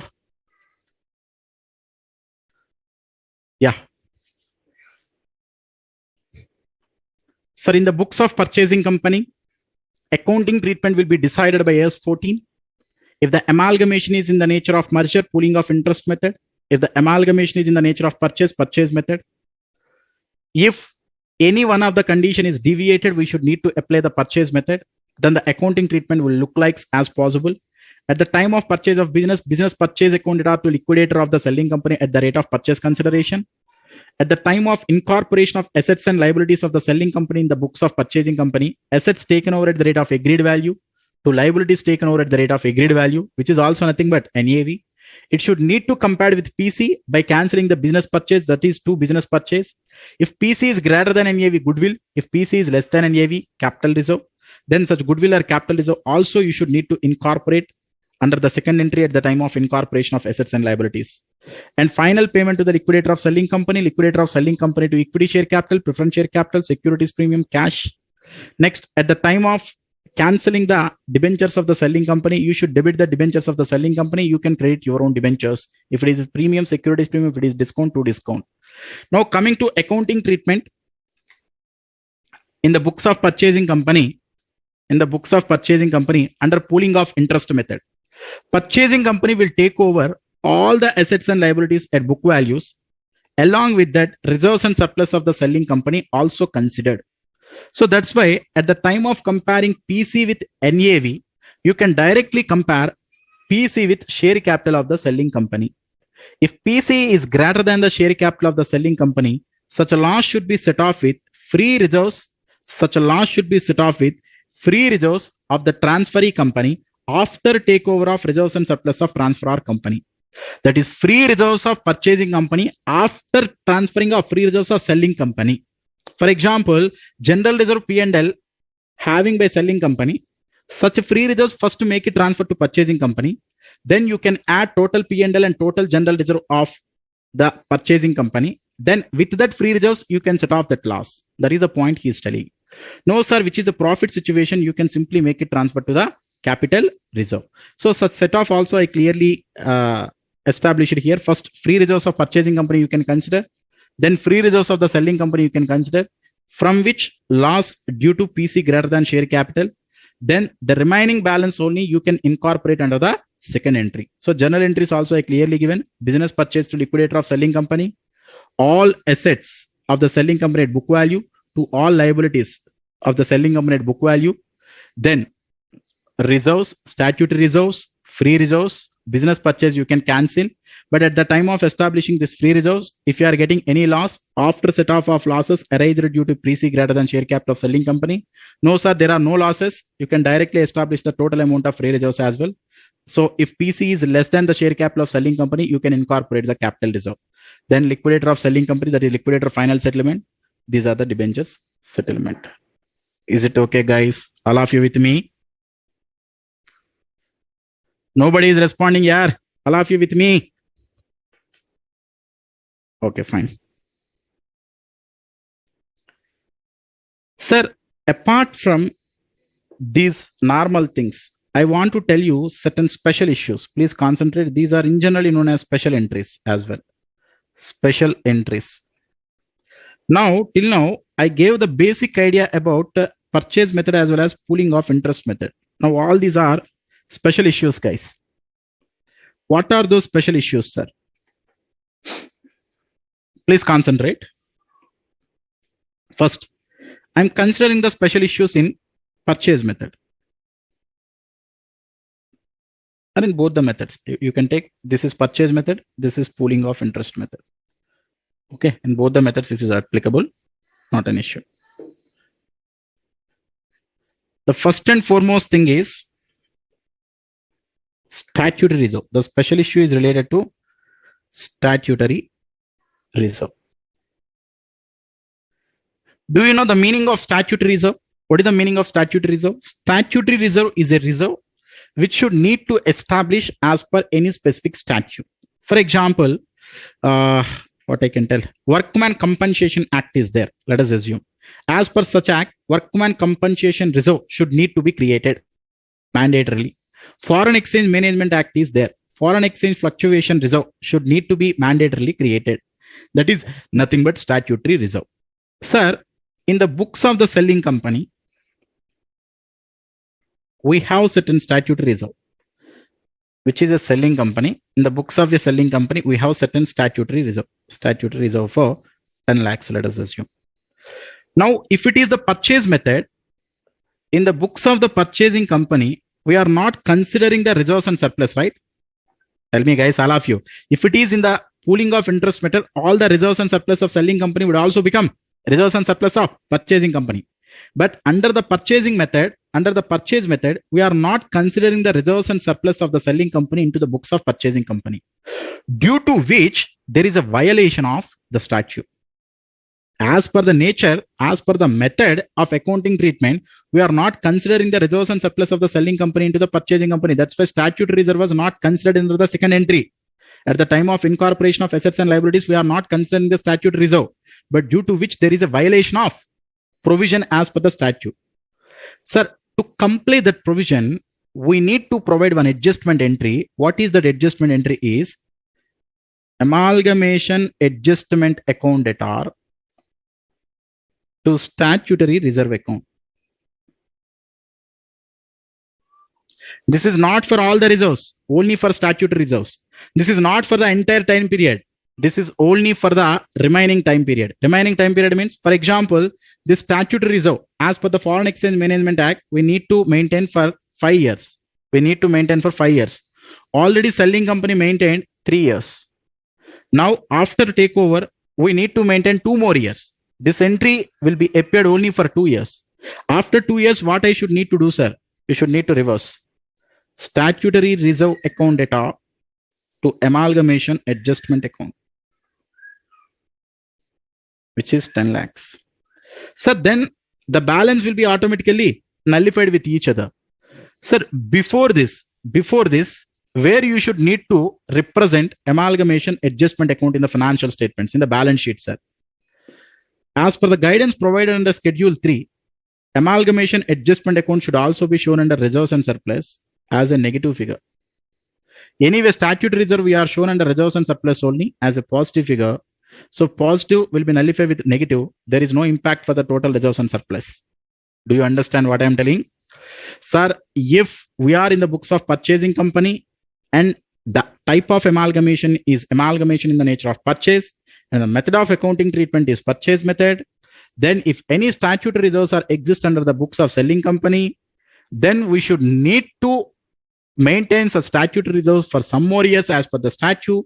At that point of time, we should need to pass an entry called amalgamation adjustment account data to statutory reserve account. Amalgamation adjustment account should be shown under reserves and surplus as a negative figure. Statutory reserve should be shown under as a positive figure under reserves and surplus. Once the time period expires, then the entry should need to be reversed by passing the entry statutory reserves account data to amalgamation adjustment account. After that, the amalgamation adjustment account and statutory reserve will be disappear from the reserves and surplus components. Sir, now coming to the pooling of interest method. Such type of complications are not exist in pooling of interest method. You know why? In case of pooling of interest method, all the reserves and surplus of selling company will automatically becomes reserves and surplus of purchasing company after amalgamation. That's why no need to check whether we are complying the statute or not. Automatically, along with the statutory reserve, we are also transferring the free reserves as well. So that's why we are automatically complying. That's why no need to pass such type of special entry. No need to maintain amalgamation adjustment account. Just a second. No need to maintain amalgamation adjustment account. That point you need to remember. Do you agree, guys? Fine. Next issue, guys. I know today is Vinayaka Chavithi. I'll discuss the next issue and I'll leave the session. Please concentrate. Okay. 5 minutes earlier, I'll leave the class. Second entry. Second special issue is intercompany owings. Please consider all of you. Within 5 minutes, we can close this. Intercompany owings. Sir, what is the meaning of intercompany owings, sir? Intercompany owings means if there are any transactions occurred in between purchasing company and selling company before amalgamation. So this is selling company. This is purchasing company. Do you know amalgamations are nothing but marriages between the corporates? This is popularly known as marriages between the corporates. Sometimes what will happen in the real-time scenario, coming to the human beings, before settling the marriages in between the families, there might happen love and other situations as well. That means before happening of marriage, there may be a chance of happening some relation in between the male and female as well. As like in the same scenario, before occurring the corporate marriages like amalgamation, there may be a chance of occurring some relation in between the purchasing company and selling company. What is that relation, sir? Maybe purchasing company selling some goods to the selling company. Purchasing company selling certain goods to the selling company. Let us assume goods worth always cost plus 10% profit. Let us assume the cost is 90 lakhs and the profit is 10% means 9 lakhs, total 99 lakhs. So entire goods are sold on credit basis. Then in the purchasing company books, balance sheet, selling company is treated as debtor. So here under current assets, selling company is treated as one of the debtor. Selling company is one of the trade receivable. How much? 99 lakhs. Then coming to the selling company books, under the current liabilities, purchasing company is under one of the trade payable 99 lakhs. Maybe certain other trade payables are also there. Let us assume certain other trade payables are 99 lakhs plus certain other trade payables are there for 5 lakhs. 99 plus 5, how much total? 104 lakhs total. Now, during the process of amalgamation, purchasing company is ultimately taken over the selling company, right? Purchasing company is ultimately taken over the selling company. Now the entire current liabilities are also coming to the purchasing company. Once this current liability is also taken over by the purchasing company, here the total trade payable will be 104 lakhs, out of which 99 lakhs arised due to making transaction with the purchasing company. That means that amount should need to payable to purchasing company. Remaining 5 lakhs are outsider. Now, can you please tell me, is there any meaning I should need to make it pay to the purchasing company and purchasing company also thinking that I should need to recover from the selling company? There is no meaning at all right now. That means once the selling company is going to liquidate it or purchasing company is ultimately taken over the selling company, now I should need to cancel to the extent of trade payable of 99 lakhs as well as to the extent of trade receivables of 99 lakhs by passing the entry trade receivable. Sorry, first, if you need to cancel the liability, first trade payable should be debited. Trade payable account that are 99 lakhs to trade receivable account 99 lakhs. That is simply creditors account that are to debtors account. Don't cancel the entire trade payable. Trade payable payable to the purchasing company only should need to cancel with the trade receivable recovered from the selling company. That is the general entry we are passing in case of intercompany owings. Sir, intercompany owings are cancelled with each other. There is no liability as well as no asset. Once the purchasing company is taken over the selling company, that's why liability should be knocked off with the asset by passing the entry trade payable to trade receivable. Like that, maybe loan payable to loan receivable is possible. Bills payable to bills receivable is possible. Any other intercompany transactions, intercompany owing transactions are exist, then we should knock off with each other during the process of amalgamation. That is another special adjustment we need to discuss. Sir, in the next class, actually, I think so, 2 to 3 more adjustments are there. Just I will mention such adjustments. I don't want to elaborate. Just I will mention some other special adjustments still pending from my side is, one is stock reserve concept I need to discuss. In the next session, we are going to discuss. And another one is liquidation expenses chart I will provide. Sir, liquidation expenses we already discussed in no, still lot more discussion is there regarding the liquidation expenses I need to discuss. Once if I able to finish these 2 things, then we can enter into one good problem where such problem covers accounting treatment in the books of selling company. That is along with journal entries, we will close the ledgers. Then accounting treatment in the books of purchasing company. If it is amalgamation in the nature of purchase, we will provide the accounting treatment. Then as well as balance sheet also we are going to provide through that problem, because I am unable to cover so many problems in the session. But if I took one good problem for the entire discussion, then you may have the bird's eye view on the concept as well. That is my idea. Hope you are enjoying my session. I already shared notes, material, solution book as well. So please go through it for better understanding. And before appearing for the next sessions, you can revise the content as well. Until bye, have a good day. Once again, wish you happy Ganesh Chaturthi to all of you.